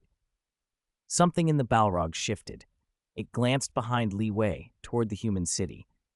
A wicked grin crawled across its massive face. If it was going to die here, it would drag others down with it. With a roar, it lanced toward River Valley City. Then Li Wei leapt, struck, and sent it sprawling again. On the city wall, watching the Balrog approach, Bard finally snapped out of fear. Taking a deep breath, he moved. He straightened Bane, who had been cowering under the Balrog's aura, and snatched one of the two great bows from his son. "Stand up, Bane. Puff out your chest. Look up." "Round 2 begins," Bard said, handing half the dragonbone arrows to Bane. "Li Wei told us to use them at the right moment. Now is that moment." "Father." Bane's voice wavered as he took the arrows. Whether it was his imagination or not, in that brief contact, Bane felt his father's own tremor. Archers feel a handshake. Down in the dried moat, the Balrog beat its wings and tried to fly over the wall into the city. Li Wei pulled out his dragonbone bow and prepared to shoot it down. Before he could, a loud ripping sound announced a dragonbone arrow tearing through the Balrog's left wing. The creature's attempt to take flight failed. It crashed back to the ground. Li Wei turned and saw an arrow shaft stuck in the ground where it had passed. The Balrog glared furiously in the direction of the shot. "Got one!" Bane shouted from the watchtower, teeth chattering with a mix of fear and exhilaration. Facing a nemesis ranks above him at such close range was electrifying. He trembled too much to knock another arrow. "Good shot!" Li Wei gave a quick thumbs up, switched back to his sword, and surged forward. He cut off the Balrog's other wing, then launched a leaping slash that pinned it against the edge of the city wall. Pressed and vulnerable, the Balrog conjured a massive flaming greatsword, brilliant as an underground sun, its radiance dimming the valley. Li Wei charged and unleashed an armor break technique. The flaming blade dissolved like mist. Sunlight returned. The Balrog's health had fallen below a quarter. One more combo might finish it. Li Wei gripped his sword with both hands and thrust toward the Balrog's chest. This time the Balrog blocked, sacrificing its arms to shield its torso. It sighed in relief as the thrust spent itself, then a new movement cut across the fight. A dragonbone arrow screamed between them, grazing Li Wei's waist and striking the base of his sword hilt. The force shoved the blade forward, driving it through the Balrog's arm and deep into its chest. The creature staggered, its flames guttering. Li Wei pulled his sword free. The Balrog pitched back and crashed to the ground. The strike had been precise and fatal. If the Balrog had words left, it might have asked for mercy. But there was no mercy now. Li Wei stood on the creature's chest and brought his sword down for the final blow. Title acquired, Balrog Nemesis. Ally Reputation Modifier, 1/10,000, Legendary. Mordor Reputation Modifier, -1,000, Legendary. Chapter 291. As always. A wave of heat rippled through Li Wei's half-black, half-white hair. Behind him, on a tall watchtower, Bard set down his great bow, nearly as tall as he was, took a long breath, and coaxed his racing heart back to calm. Li Wei gave him an appreciative double thumbs up. Bard's proud expression bloomed in response. In that moment, Bard the marksman, descended from the old Riverdale Lord Girion, seemed to have his youth restored. He was once more the archer whose skill even the elves praised, not a trace of decline. Still, beneath the pride was a small, relieved sigh. "My friend, I can finally help you this time, even if it's only a little," he murmured. Then, turning toward another tower, he called out, loud enough for everyone to hear, "How many points for that shot, Bane?" The old man, basking in approval, immediately went to boast to his competitive son. Bane was clearly taken aback. "You can do that? Never mind the score. You win." This time Bane was completely convinced. He even slipped into a respectful tone with his father, without meaning to. "You still need to practice, son." All right, you're right." Bane looked helpless for a moment, then smiled as he watched the man who was still his role model. A true warrior, Li Wei thought, dares to stare down gushing blood and raw, cruel reality. When something you love is threatened, you'll stand in front of it without flinching, whether it's a dragon, a Balrog, or the worst of enemies. Even facing near certain death, a true leader charges, willing to stake everything for those he protects. Below the city wall, Li Wei scanned the loot prompts and then the Balrog's corpse. The creature had dropped a surprising amount. Li Wei crouched and picked up the dark red, nearly black, flickering flame clinging to its charred hide. The crafting window labeled it as Udun Flame. This was the same fire Sauron had used to summon the Balrog, Udun, the Nether Flame. It burned in midair like a solid, grainy ember, warmer than normal fire. Direct contact would burn, but it could be stored in a backpack without melting it. The Balrog hadn't dropped much else. Its skin, claws, wings, tail, and bones were of poor material quality, though its head might serve as a specimen. But Udun Flame itself was valuable. The crafting table showed it could be smelted with iron into a new alloy, Blaze Rod. That metal had originally been the exclusive drop of a creature not native to this world, the Flame Demon. But now the recipe existed because the Balrog's dark fire shared similar properties. One Udun Flame made one Blaze Rod, and the Balrog had left 5 lumps. That was the charm of the Plunder enchantment. You always managed to pry a few extra rewards out of a fight. 5 masses of Udun Flame were enough to upgrade a full set of netherite alloy armor, with a piece to spare. The flame could even be bound to weapons to grant a fire attribute, but Li Wei decided it was better kept as a souvenir. After gathering the spoils, he dragged the Balrog's body away from the main thoroughfare so it wouldn't frighten the residents. It lay by the roadside, dead and overlooked like a huge scorched beetle. "Hey, Thorin!" When he returned toward the city wall, Leeway waved. Thorin walked over and enveloped him in an earnest hug. "Amazing, I saw it all. That Balrog didn't stand a chance." "You don't know," Leeway said. "When it came, the sky went dark. My vision filled with a red, fiery haze. I couldn't even make out your shape. I don't know how those two of you aimed." "That's a reminder, then," Thorin said. "If we'd strengthened Erebor's gates beforehand, it wouldn't have had a chance to escape or to reach the wall." Leeway laughed. A little awkward, a little helpless. Thorin's premonitions soured.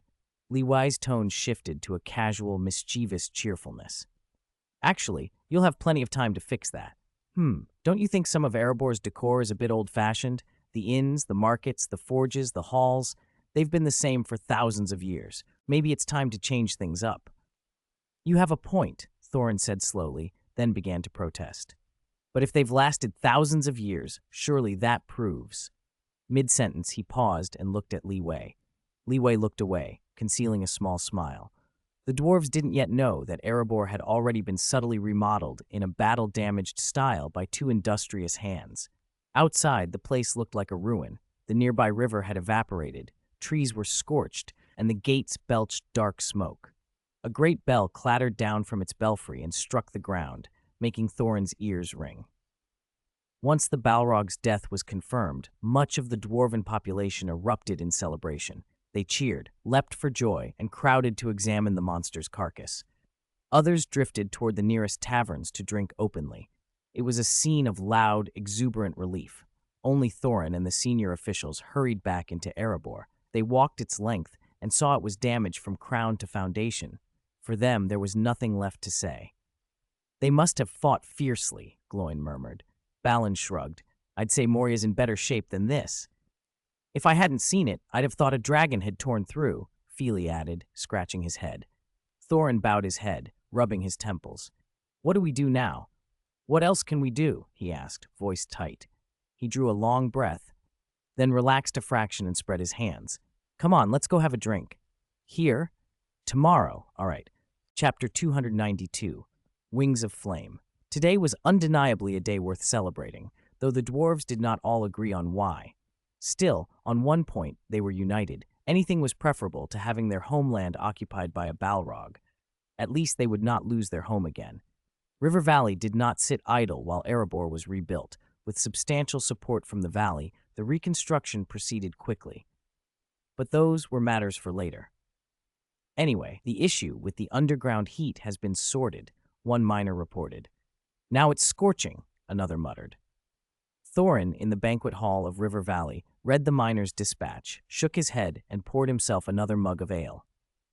The hall buzzed with celebration, but the noise grated on him more than pleased him. According to the miners, a large collapse had occurred deep in the Erebor mines. Several pockets still burned fiercely, and the cave's interior temperature had skyrocketed. Without a solution, work could not resume for a long time. "Relax, it's nothing," Thorin grumbled. "Aren't I still here?" Leeway raised his mug and clinked cups with him, then downed his drink. The ale was cool and bracing. "Phew, you don't need to worry about those fires. At worst, I'll go down and pour 2 buckets of water and put them out," he said casually. Hearing that, Thorin's shoulders eased and his appetite returned. He was not an ungrateful man. Though he grumbled about Erebor's losses, he could not truly blame the carefree fellow at his side. "Bard," Leeway waved again. "It's inspiring. After so many years, your arrows are still true, your hands steadier than ever." Bard smiled, invigorated. "It's been a long time since I've had such exercise. I'm glad I can still help." "That's no ordinary skill, my lord," said a familiar, somewhat older voice. "Alfred," Bard called. The former assistant to the mayor of Long Lake Town, once notorious for his eccentric reputation, sat transformed from his earlier self. His demeanor had changed, and his reputation had been redeemed. Once quite poorly regarded, he had evidently worked hard to rebuild his standing. "You remember him, Leeway." Bard turned to Leeway. "Whether you remember him or not, I should reintroduce him. This is Alfred, Long Lake Town's model worker for 5 consecutive years." "Oh." Leeway studied the masculine figure before him with a trace of surprise. I remember there was such a person, but if you hadn't said anything, I wouldn't have recognized him. Seeing the change piqued Liwei's curiosity. You're almost a different man from before. Nature runs deep. A person's core rarely shifts without cause. There had to be a story behind it. My lord. Alfred's expression grew earnest. Please don't be surprised. I chose life over death. You gave me that choice, and Lord Bard took my hand, Alfred continued. I had missed chances before, each missed chance nearly costing me my life. Each time I fell, I was helped again. The last time I faced that hand, I understood it wasn't mocking me or kicking me when I was down. It was genuinely offering me a way to survive. You provided the conditions, and Lord Bard extended the hand. Alfred closed his eyes and bowed slightly to the two of them. Liwei nodded. It's good to change. I'm glad to see you've turned things around. You've become a true man, he added. Alfred puffed out his chest. That's the best compliment I've heard in years. He paused, then looked at Liwei. Time is merciless, my lord, yet it has taken nothing from you. You're still as strong and spirited as ever. Liwei only chuckled softly and took another sip of wine. Over the years, more people had noticed that he did not seem to age. Strictly speaking, he was human, an ordinary man with an unremarkable 20 maximum HP, and the only oddity was that his state never changed. Still, the difference never attracted much attention. Some speculated he might be a young Dunedain who would not show signs of age for 100 years. Others guessed he had some secret method of staying youthful. Mostly it remained the sort of rumor people mentioned idly after dinner. The grand celebration continued for days. When it ended, the dwarves returned to earnest reconstruction, while the people of River Valley offered help. Life settled into its rhythms, but in any spare moment, conversations turned to the flame demon from the Nether. In the year 2962, a disaster had arisen from the Nether and spread upward until Liwei himself ended it. After the Balrog was slain, its horned, hideous head was hung at the city gate. Passers-by stopped to look up at the enormous trophy and quietly marvel at the truth of the rumors. Rivers were boiled away, the sun's light was dimmed, and all of Erebor nearly perished, people said. Its power rivaled a fire dragon, more even. But there is someone stronger than both. The historian added another entry to the records. The annals grew thicker.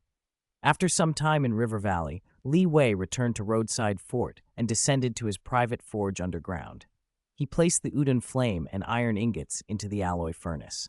Molten metal glowed a fierce orange-yellow and was forged into a blaze ingot. With it, he upgraded his netherite alloy chestplate. The armor value rose from 8 to 10, and its toughness increased. Next, Liwei took out an elytra and fused it with the upgraded chestplate on the forge table, creating the blaze elytra chestplate.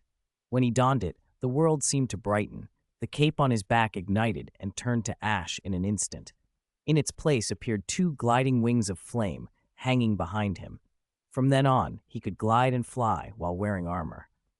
But looking himself over, Liwei scratched his head. The blaze chestplate was flamboyant, almost ostentatious. Its design was fierce and flashy. The plate itself burned and glowed intensely, radiating enough heat to keep ordinary people at a distance.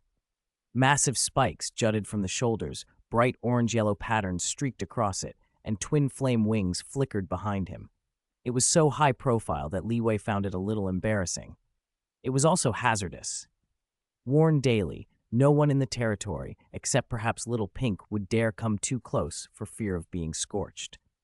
He'd have to warn villagers to keep their distance when he passed, impractical in everyday life. After thinking it over, Liwei decided to use the blaze armor as a special-purpose suit for aerial combat and extreme heat environments, and to wear the dragon flame steel set on land most of the time. The dragon flame steel was safer. It offered 6 points higher overall armor and 8 points greater toughness than the blaze set. The blaze set's advantage lay in functionality. It accepted elytra wings and granted effects useful in fiery conditions, plus knockback resistance. It was slightly superior in utility, but inferior in defense. In the end, the blaze set would remain a backup, a trump card kept in his pack. When it was truly needed, it would undoubtedly astonish everyone. Chapter 293, Lost Fortress in the Depths of the World, Bats Scattered from the Darkness. When the Balrog met its end, the people of River Valley City rejoiced, and the dwarves of the Lonely Mountain rejoiced as well.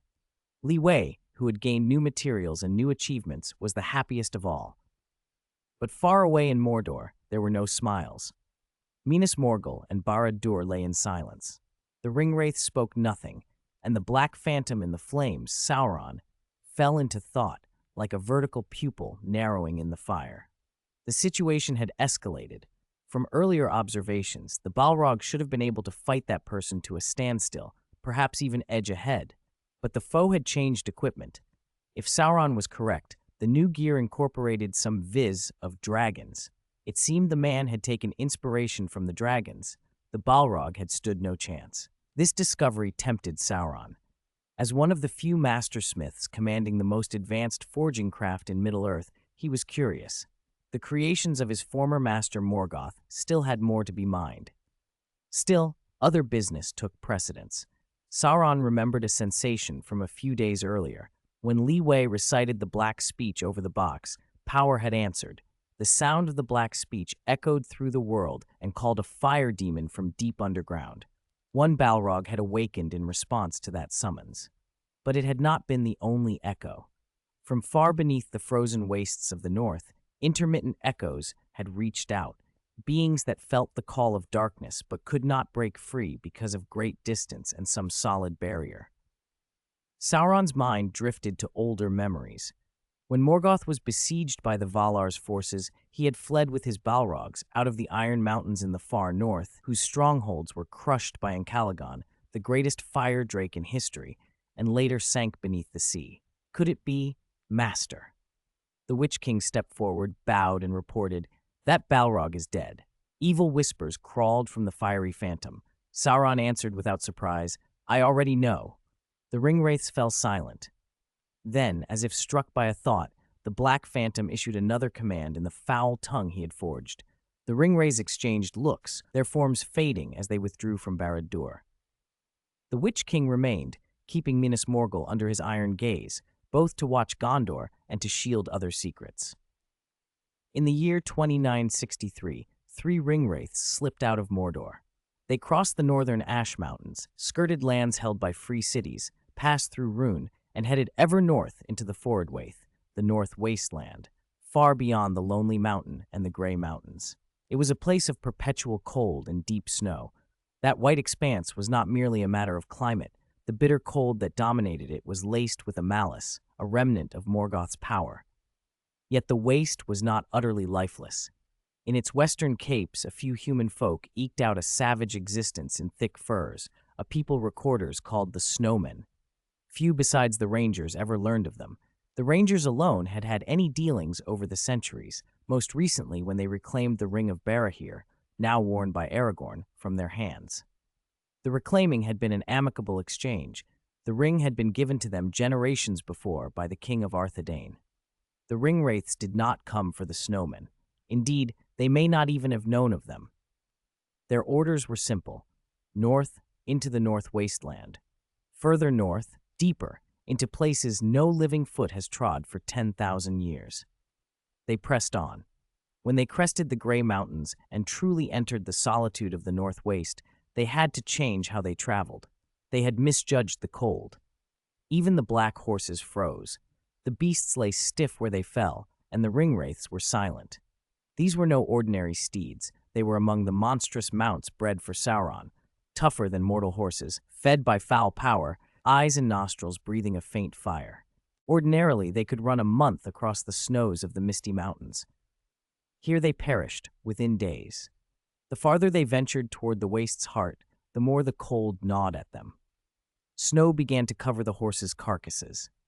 The ringwraiths pressed on, footprints swallowed as soon as they were made. A few dead horses meant nothing compared to the Lord's command. The journey stretched long and mute. They followed a thread of direction, edging toward a vague point. Months passed. Crossing another frozen ridge, one wraith paused. He tried to move his fingers, but found them sluggish, stiff. As a spirit wearing armor, he should have felt nothing, and yet his body did not respond as before. The sensation of issuing a command and receiving a delayed response was discomfiting. "Keep moving," the one who had first noticed the numbness urged, patting his armor and shaking snow from the plates. The others did the same. Their armor gave out dry, frost-laden sounds. It was wrong. The ringwraiths were not human. Neither spirit nor shell should feel cold. They were the bringers of chill. Still, their premonitions deepened. More months crawled by. The lead wraith abruptly halted. This must be the area the Master wishes us to survey. He thought of the maps of Middle-earth. They were likely near the world's edge. If they went on, they would reach the sea. Split up and search. They separated and circled outward. With no clear marks to guide them, the search became arduous. Years drifted past. Then one of them cried to the others. Before a shattered mountain pass, he had felt a hatred as old as the hills, so deep it made even a ringwraith shiver. The three rejoined and moved toward the broken gap. No one outside knows exactly what they found in that forsaken northern place, or what came thereafter. What is clear is that their outer shells were lost. Their spirits traversed the unseen world for a long time before returning to Mordor. When they finally reappeared, perhaps still chilled by the north waste, the cold that clung to them made Sauron feel its touch across the void. "Master," the leading ringwraith reported, voice like dry wind, "we found a passage to the deepest parts of the world beneath a broken mountain fissure." "Beneath that passage lies a shattered underground fortress," another added.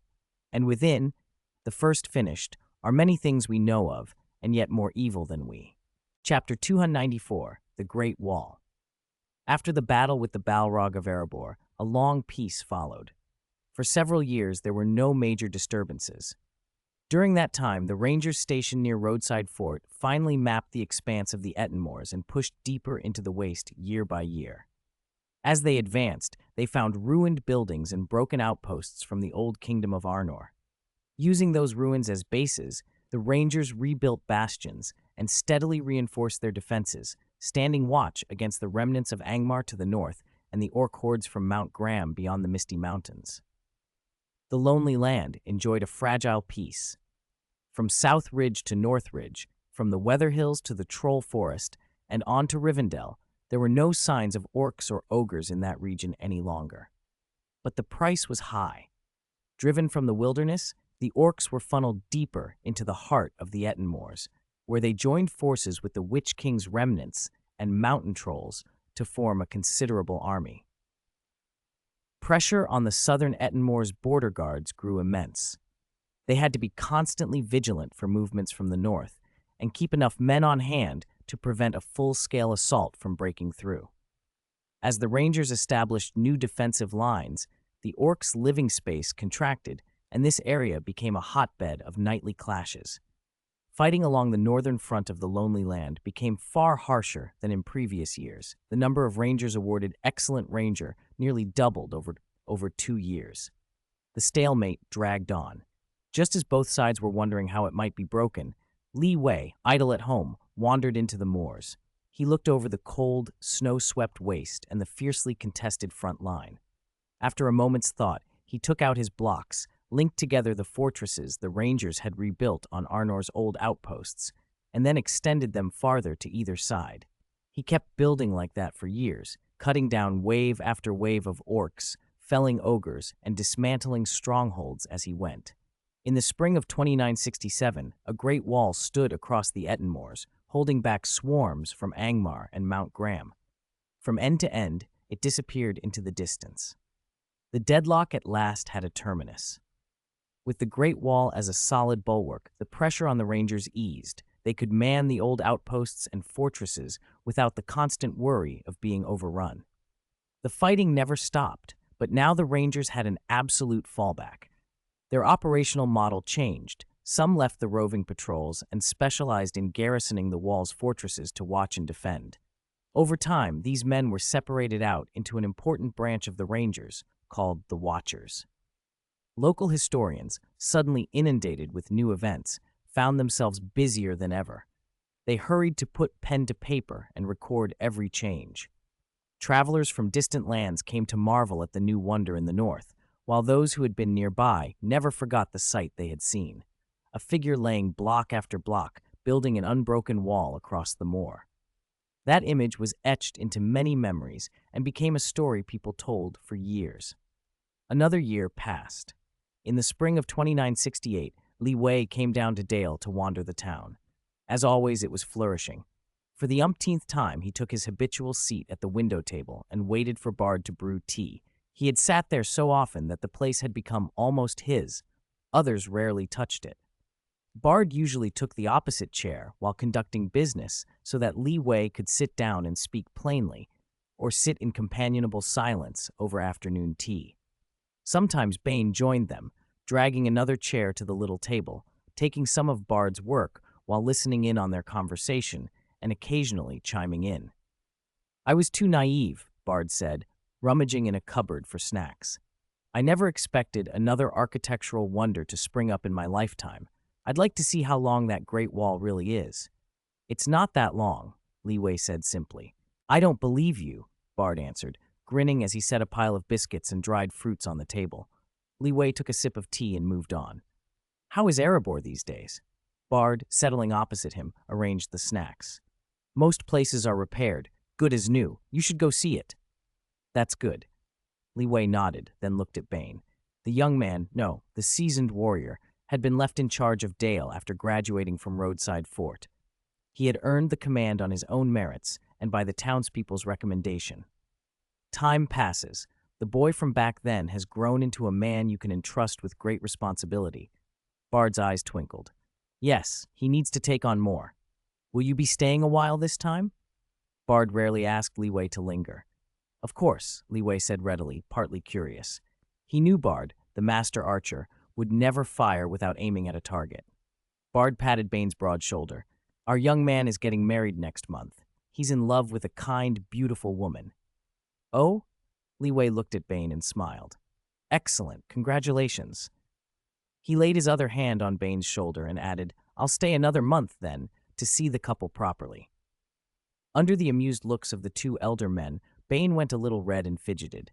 No matter how old or imposing he had become, in that moment he was simply a young man. Though awkward and at a loss for words against their teasing, a quiet warmth spread through him.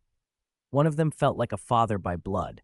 The other, not related, was as close as a father could be in kindness and presence. Standing before them, Bane felt calm and content. With one of the most important days of his life approaching next month, he could not help smiling. Perhaps this safe, ordinary warmth was one of life's happiest moments.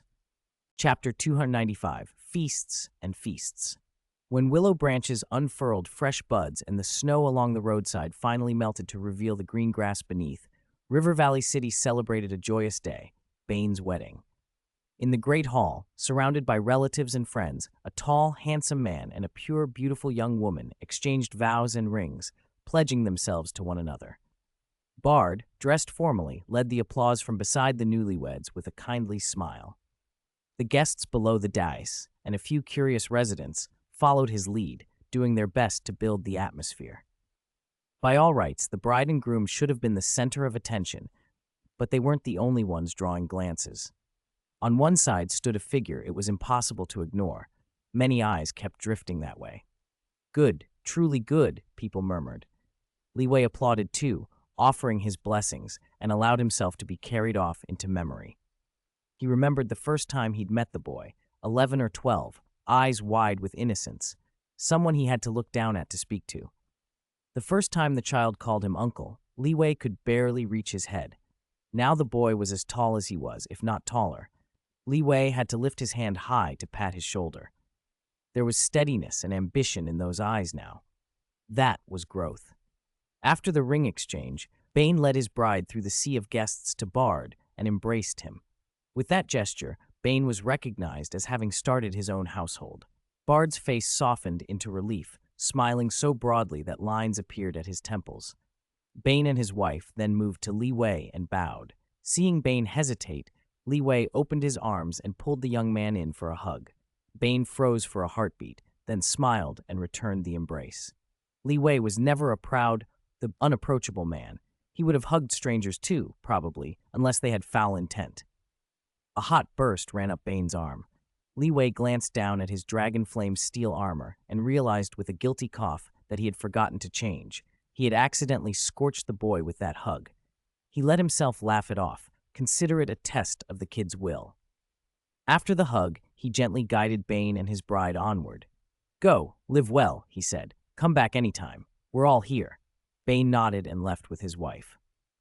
Watching their retreating figures, Li Wei noticed Bane's complexion look a little off and saw that his hand was reddened. He silently vowed to be more careful next time. As evening breezes stirred the brightly lit banquet hall, the wedding's grand festivities wound down.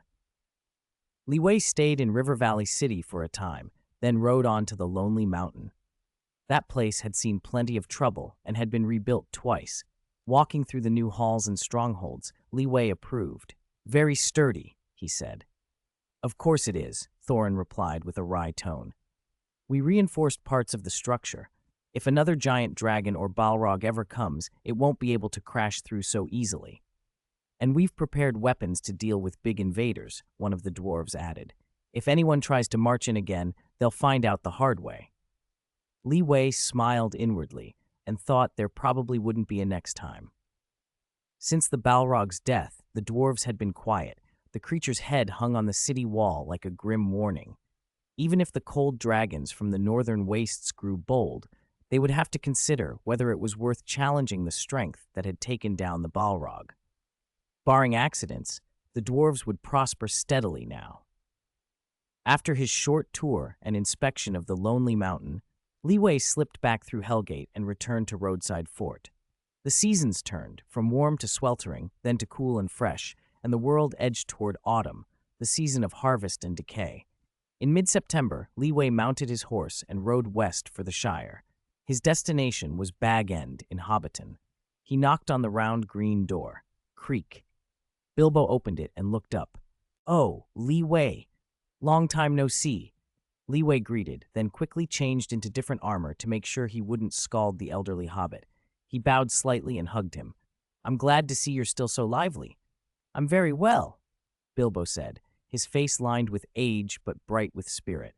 "Ah, a hobbit is in his prime at my age. Don't stand in the doorway, come in. You're just in time. I was about to have a wonderful afternoon tea." Bilbo bustled back toward the kitchen. "At your service." Li Wei followed him inside. Bilbo paused a moment while putting away freshly bought vegetables. A look of nostalgia crossed his face. "It's been a long time since I saw them," he said. 19 years since I last saw Balin and Gandalf. I've been keeping count." "They must be very busy. I'm planning to visit them next year, actually," Li Wei said. Bilbo suddenly straightened. "By the way, why did you come all of a sudden?" Li Wei stepped to his side. "Guess." They stood and stared at one another for a long beat, both keeping deadpan faces. Then Li Wei couldn't help it. He burst into laughter. Bilbo broke too.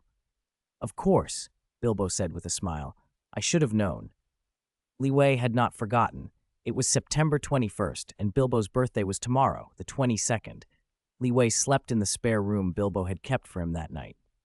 The next day, he laid out a feast of specialties he'd brought from River Valley City and the Lonely Mountain.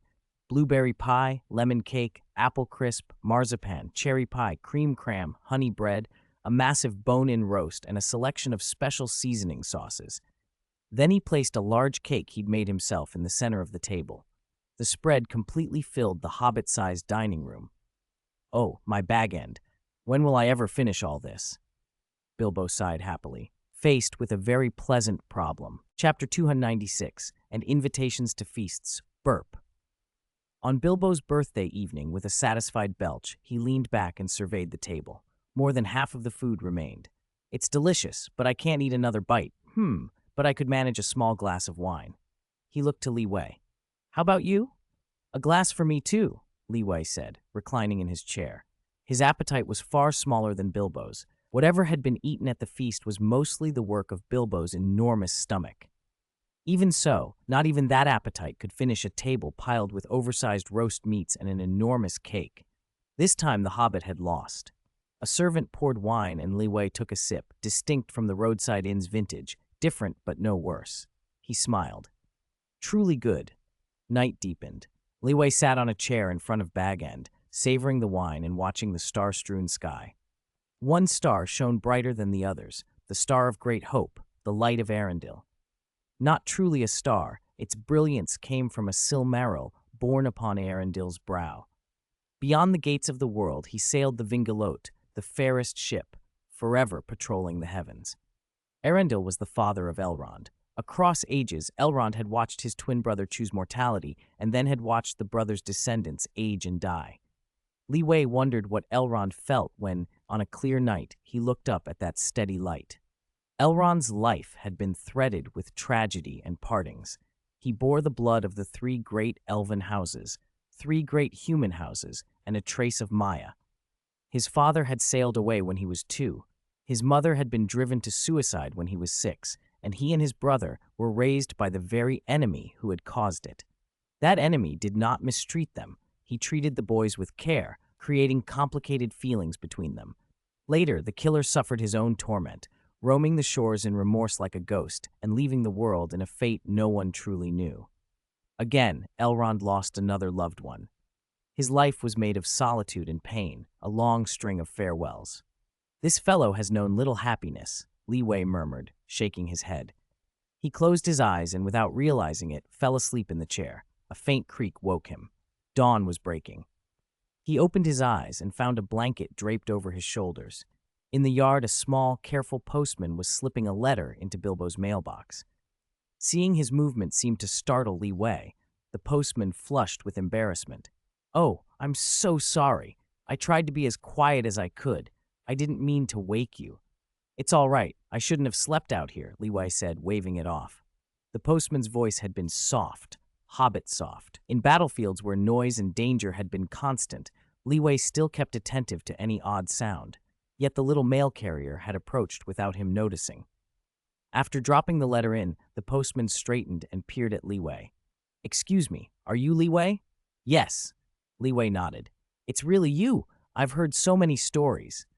The postman grew animated, almost hopping in place. He rummaged in his pockets and produced a small personal notebook. May I ask for your autograph? My children. They love stories. I know it's forward to ask, and if I've offended you, please pretend you didn't hear." He embarrassed himself, lowering his head. Li Wei stood, took the notebook and a pen, and signed. Then he slipped the postman a few small wrapped pastries. "For your children. Special pastries from River Valley City." "Thank you." The postman clasped the notebook and the treats, bowing as if the gifts were treasures. "My home's in Overhill, north of Hobbiton. Should you pass that way, I would be honored to host you." "Very well," Li Wei said, smiling, and the postman left, returning to his rounds. Halfway down the lane, he stopped, opened the notebook, and read the signature with a glow. He scribbled a note. "The Lord of the North, the legendary Li Wei, who brings fear to wicked forces, is very courteous. When I asked for his autograph, he agreed gladly and even gave pastries for my children. They'll be very happy tonight." He hesitated, then added in the margin, "I'm still curious what his relationship with Bilbo is. I heard Bilbo once went adventuring. Maybe they met then." With that thought, he shut the notebook, put the pastries in his satchel, and went on his way, his day a little brighter. "Bilbo, your letter," Li Wei called as he entered the house. "Just a moment." Bilbo called back, balancing plates of freshly cooked breakfast. He set them down, wiped his hands, and crossed the room. "Let me see, Juogo Baggins." Bilbo read the name on the envelope slowly. It was from Buckland, Brandy Hall. He brightened. "Ah, still the same hospitable lot then." Li Wei wanted to know. "What is it?" "A party invitation," Bilbo said. "From a good cousin, Juogo Baggins." He smiled, then his expression shifted to something softer. "Their child was born just yesterday.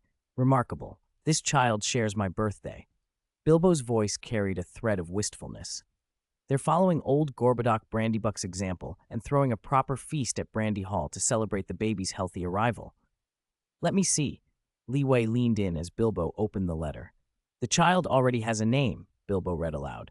Frodo Baggins." "A fine name," Bilbo murmured, a small smile on his face. Chapter 297, Friends of Women and Children. "Do you want to come with me?" Bilbo waved the invitation letter in his hand and looked at Li Wei. "The Juo family are very kind. They won't mind an extra guest. In fact, the more the merrier. The letter even says if you have friends or relatives who'd like to come, bring them along," Li Wei read aloud.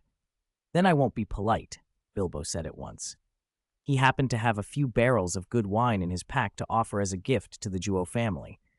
"Great. I'll get ready and we'll set off soon." After telling Li Wei, Bilbo hustled into the house to pack. Formal clothes, a few small gifts, and some words of greeting for the duos. That was all he thought necessary. Of course, if one preferred not to fuss, none of that mattered. Bilbo was sure the family would be happy, even if he turned up in his everyday clothes and brought nothing. When he finished, he wrapped a box in floral cloth, shouldered it, and set off eastward down the Shire paths with Li Wei.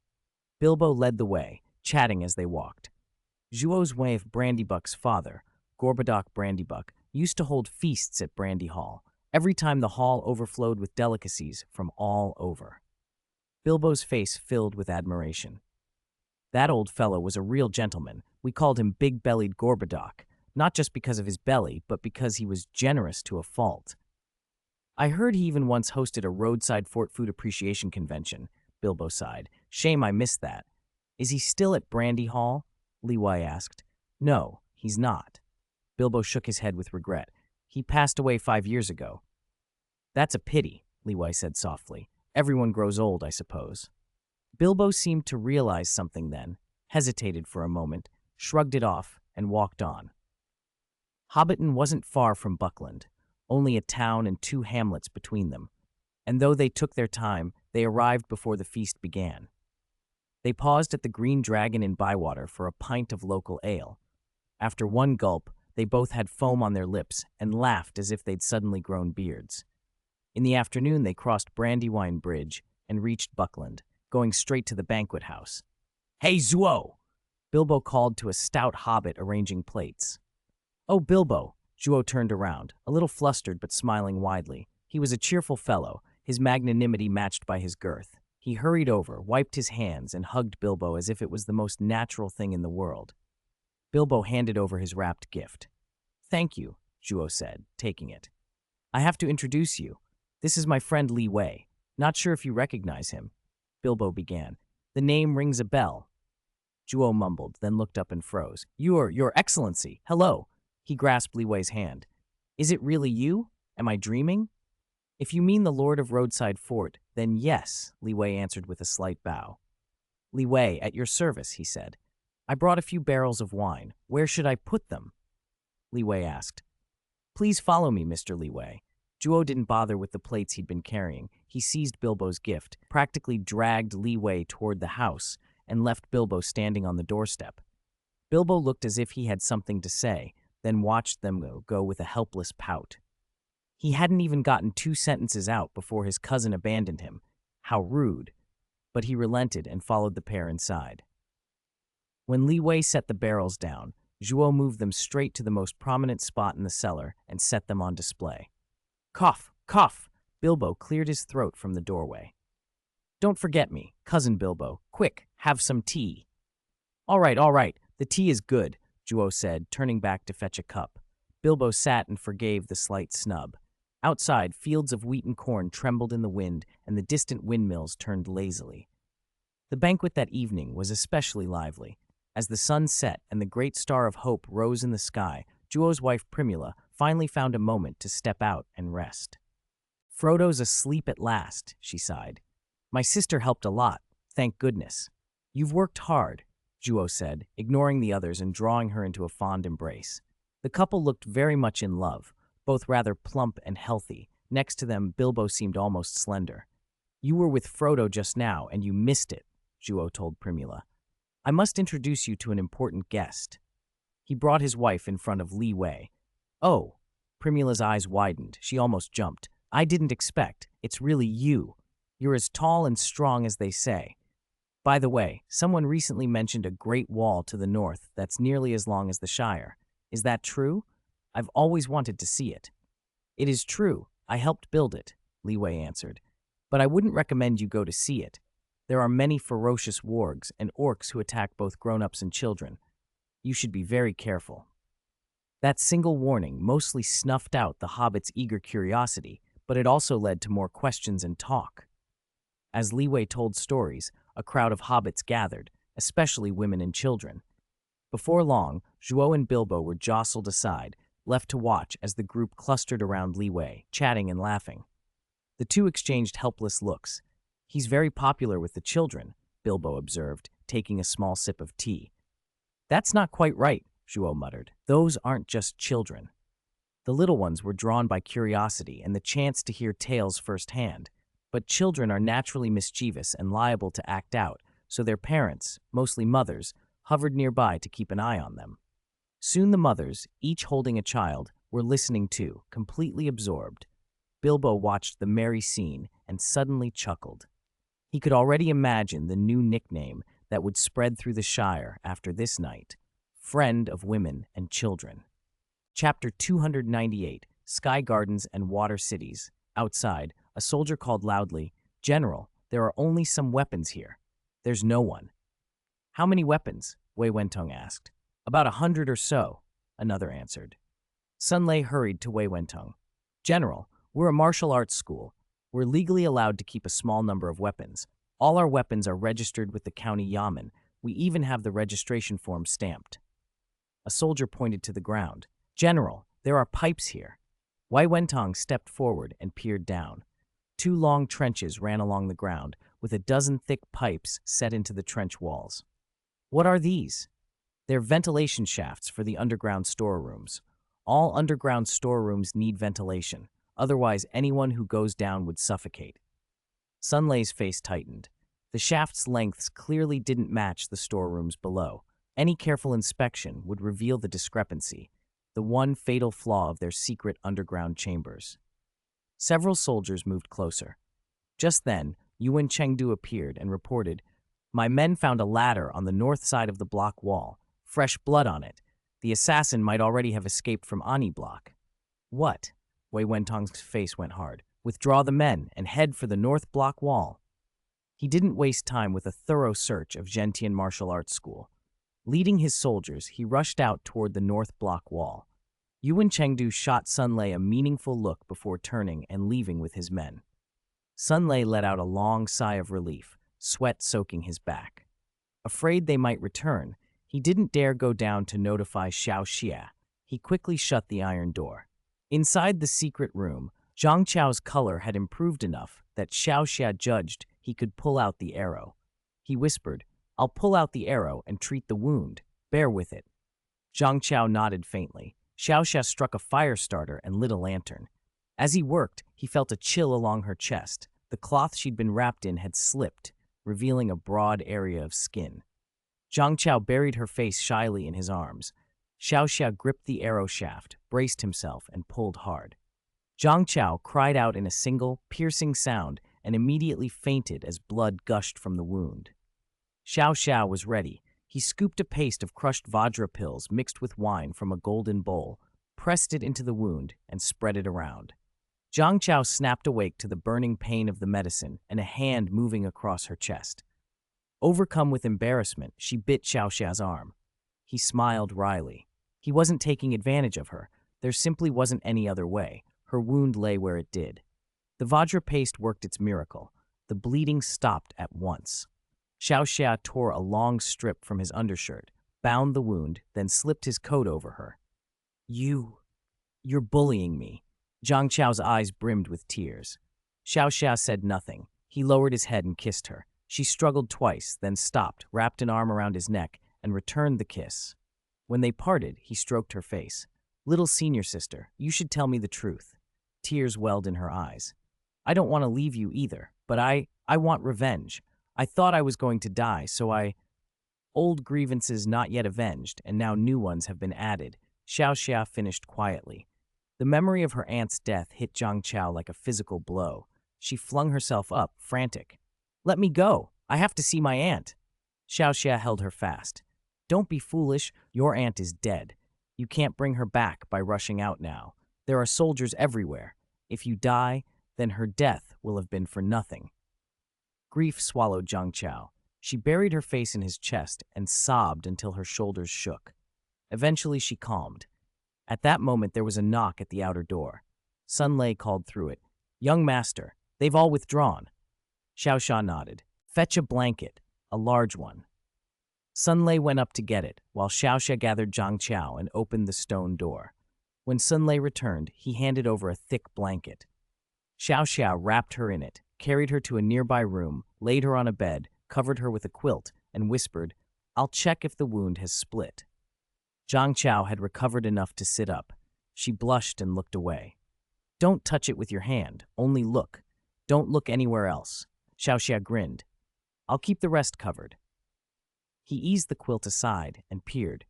The medicinal paste had dried and adhered tightly over the wound, no split. He covered her again and smiled. It's fine, the wound hasn't opened. It's lucky you were wearing leather armor, otherwise that arrow might have been fatal. Zhang Chao's eyes clouded again. Auntie was wearing leather armor too. Xiaoxia's face went grim. Her fatal wounds were to the head and throat, and they were crossbow bolts. Their penetrating power is much greater than ordinary arrows. He leaned over and put a steady hand on her shoulder. Don't worry, I'll find your aunt's body and give her a proper burial. She nodded, exhausted. And second uncle, is he alive or dead? I've already sent people to ask. If he's alive, we'll save him. There was a soft knock at the outer door. Xiaoxia tucked the quilt around her and rose.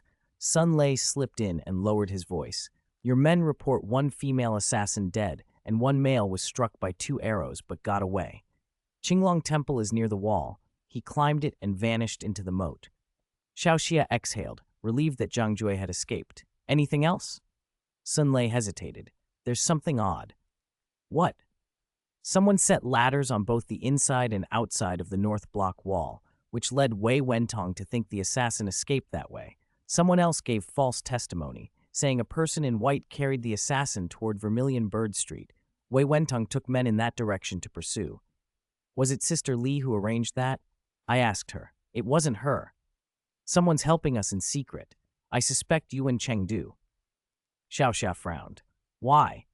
Because it was Yuan Chengdu who told Wei Wentong about the 2 ladders, which drew Wei Wentong and his men away at that crucial moment. That could be. Yuan Chengdu and Xiaoxia were on friendly terms. Perhaps Chengdu had seen him and done him a favor. Xiaoxia thought for a moment, then asked, Is anyone watching outside now? No. Baotai Martial Arts School has closed up and withdrawn everyone inside. Prepare a carriage. I'm going back to the manor now. I'll prepare it at once. Xiaoxia's face hardened. Send a few men to shadow Yuan Huaji. Track his movements and whereabouts. Be ready to seize him at my command. He worried Zhang Jue might have been taken by Yuan Shu. If so, Yuan Huaji might be the one to arrest so they could exchange him for Zhang Ju. Understood, Sun Lei said, bowed, and left. Xiaoxia returned to Zhang Chao. Your second uncle escaped. Come back with me so you can recover. She relaxed visibly. I think it didn't hit bone or tendon, just flesh. There's no such thing as a harmless wound. Don't be stubborn. Come back with me. Zhang Chao smiled weakly and whispered, Return my frost sword to me. Chapter 299, Good Old Men and Bad Old Men. Water City, also called the Water Capital, had become, almost overnight, one of the greatest cities in Middle-earth. At the confluence of 3 rivers, its pure white sky garden shimmered with constant rainbows. A massive lighthouse loomed even in daylight, and a towering statue watched over the entire lonely land. For years, wandering poets and travelers had talked the place up until many dismissed them as exaggerating, but this time those who doubted were told simply to come and see for themselves. Ships passed the lighthouse and statue and sailed into the capital one after another. For visitors, every view was overwhelming. No matter where they looked, prosperity spread to the horizon.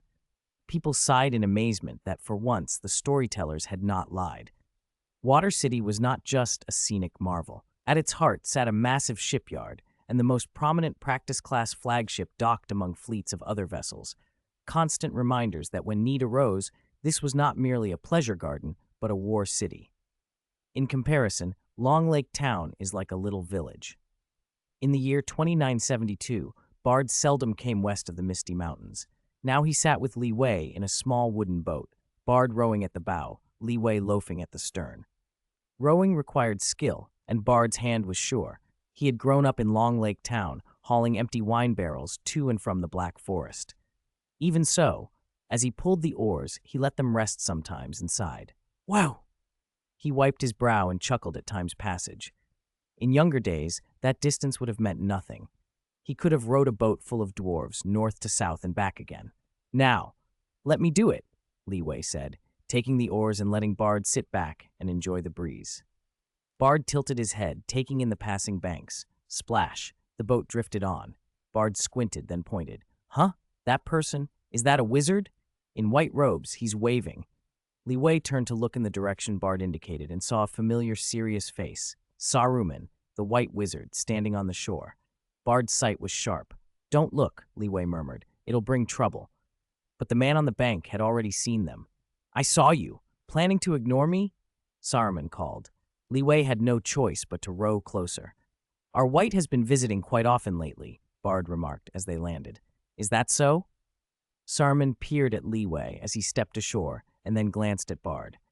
I wouldn't say that. For mortals, a few visits can seem like a lot. A wizard's words always carried layers.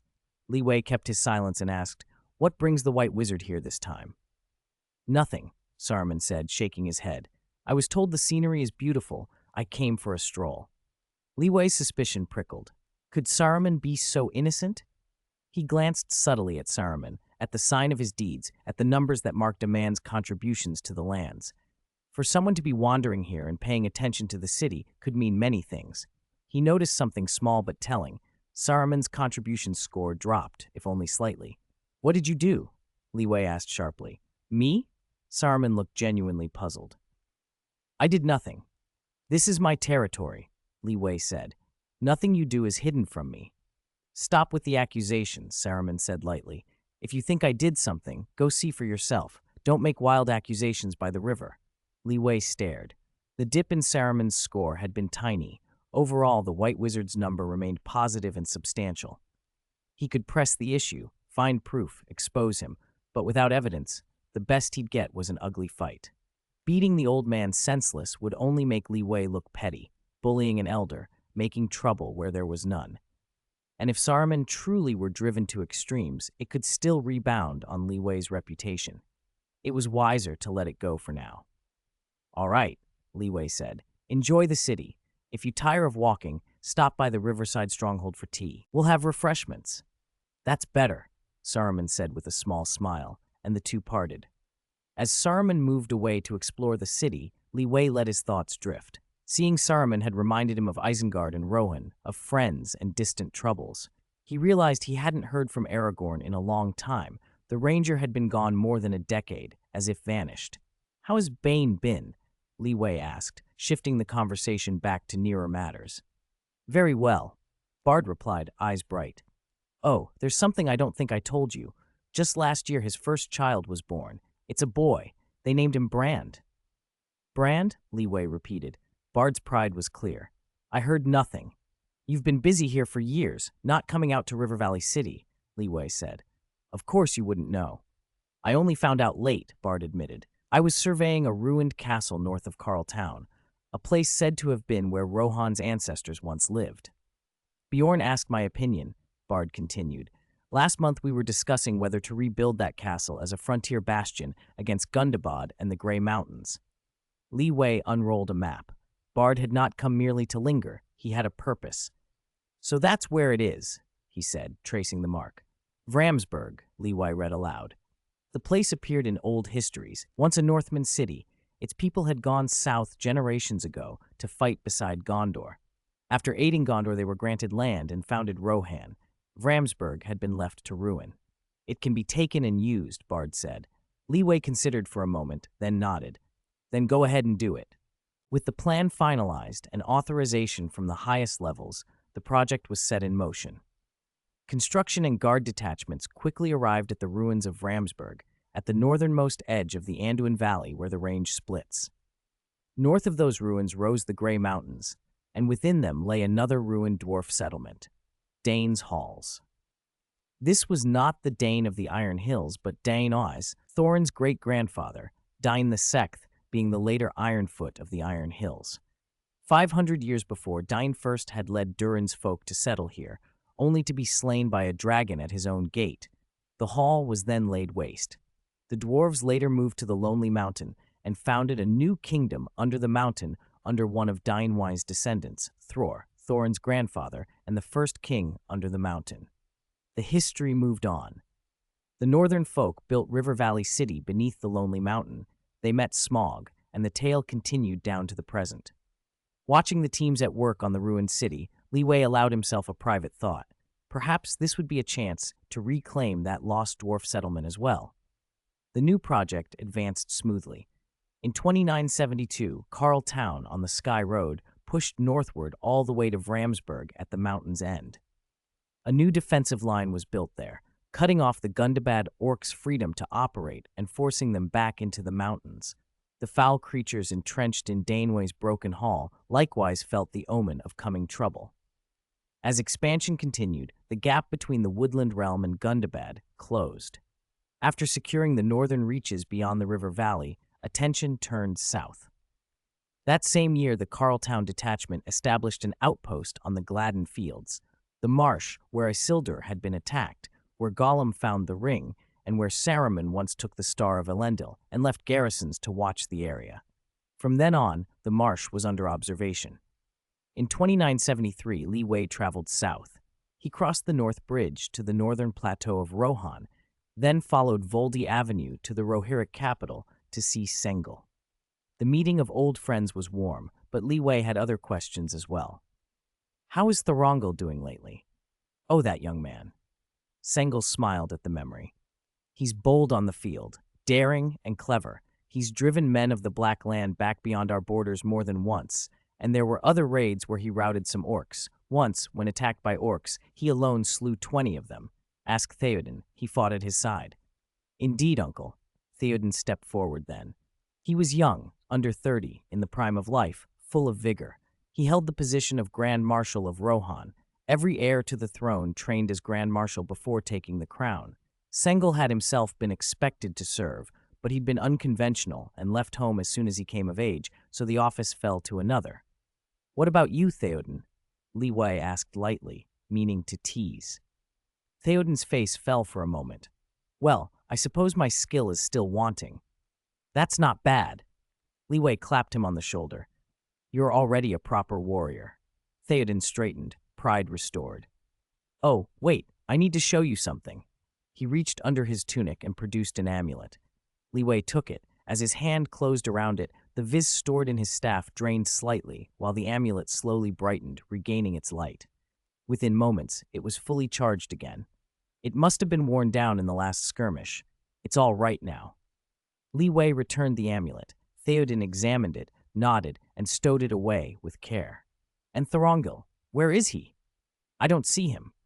He left, Sengel answered for Theoden. The wars have been quiet these last years. Perhaps he meant to rest. Li Wei smiled without speaking. Aragorn was not the sort to rest easily.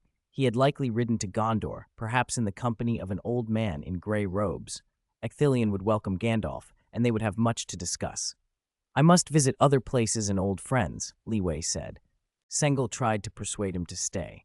Won't you linger in Rohan a while? Things have been calm. I even learned a few dishes and was looking forward to trying them. Li Wei paused, then replied politely, No, I won't. Next time I'll show you properly how to make something truly good. Sengel pretended to be disappointed. A pity. Father, you're making dinner? Theoden's eyes brightened at the mention, surprised because he had never heard this before. My son, I scarcely mentioned it before, but you must come home for supper tonight. I'll prepare a feast. Theoden's anticipation grew. Li Wei refrained from interrupting this father and son moment. Seeing Theoden smile so was worth preserving. He did not stay long in Rohan. After a short time more with Sengel, he set off east toward Gondor. Traveling along the north-south avenue, Li Wei passed the small island they had explored years before. It had been rebuilt, its stacked walls battered by waves, white surf hissing at their base. Troop after troop stood watch. Gondor, too, had prospered. At dusk, he entered the White City and was immediately caught up in a throng of excited voices. The citizens looked jubilant. Li Wei asked the nearest man what had happened and was greeted with fresh exclamations. Is it truly you, my lord? Forgive us, we were just talking of the great victory, the return of the Pelargir fleet. He sat on a step and listened. Gondor had sent a fleet to strike at the pirates of Umbar. The raid was a clear success. Many of Umbar's ships were burned, and their port commander had been slain. Gondor's losses were minimal. When he next saw Ecthelion, Li Wei brought the matter up. Ah, you mean Thorongil, Ecthelion said, smiling. That young man has a keen mind and foresight. I have long regarded him as one of my most important strategists. I had been reinforcing Pelargir and the river defenses for some time. Thorongil agreed. He saw how dangerous the southern pirates were. The attack on Umbar was his plan. I approved and put him in command. He acted boldly. Had we attacked in the open, the fight might have dragged on, but he slipped a small force in under cover of night and burned many of their ships. He personally killed Umbar's port commander. Leeway nodded, unsurprised by Aragorn's deeds. Umbar will be in turmoil for a while. Indeed, Ecthelion said, it is perhaps Gondor's greatest military success of recent years. There is one regret, though. One regret? Thorongil did not return with the fleet to Minas Tirith to claim his reward. He left directly after the raid. Leeway could only smile with a mixture of admiration and exasperation. That young man could never be pinned down. He always seemed to be just one step ahead, slipping away before others could catch up.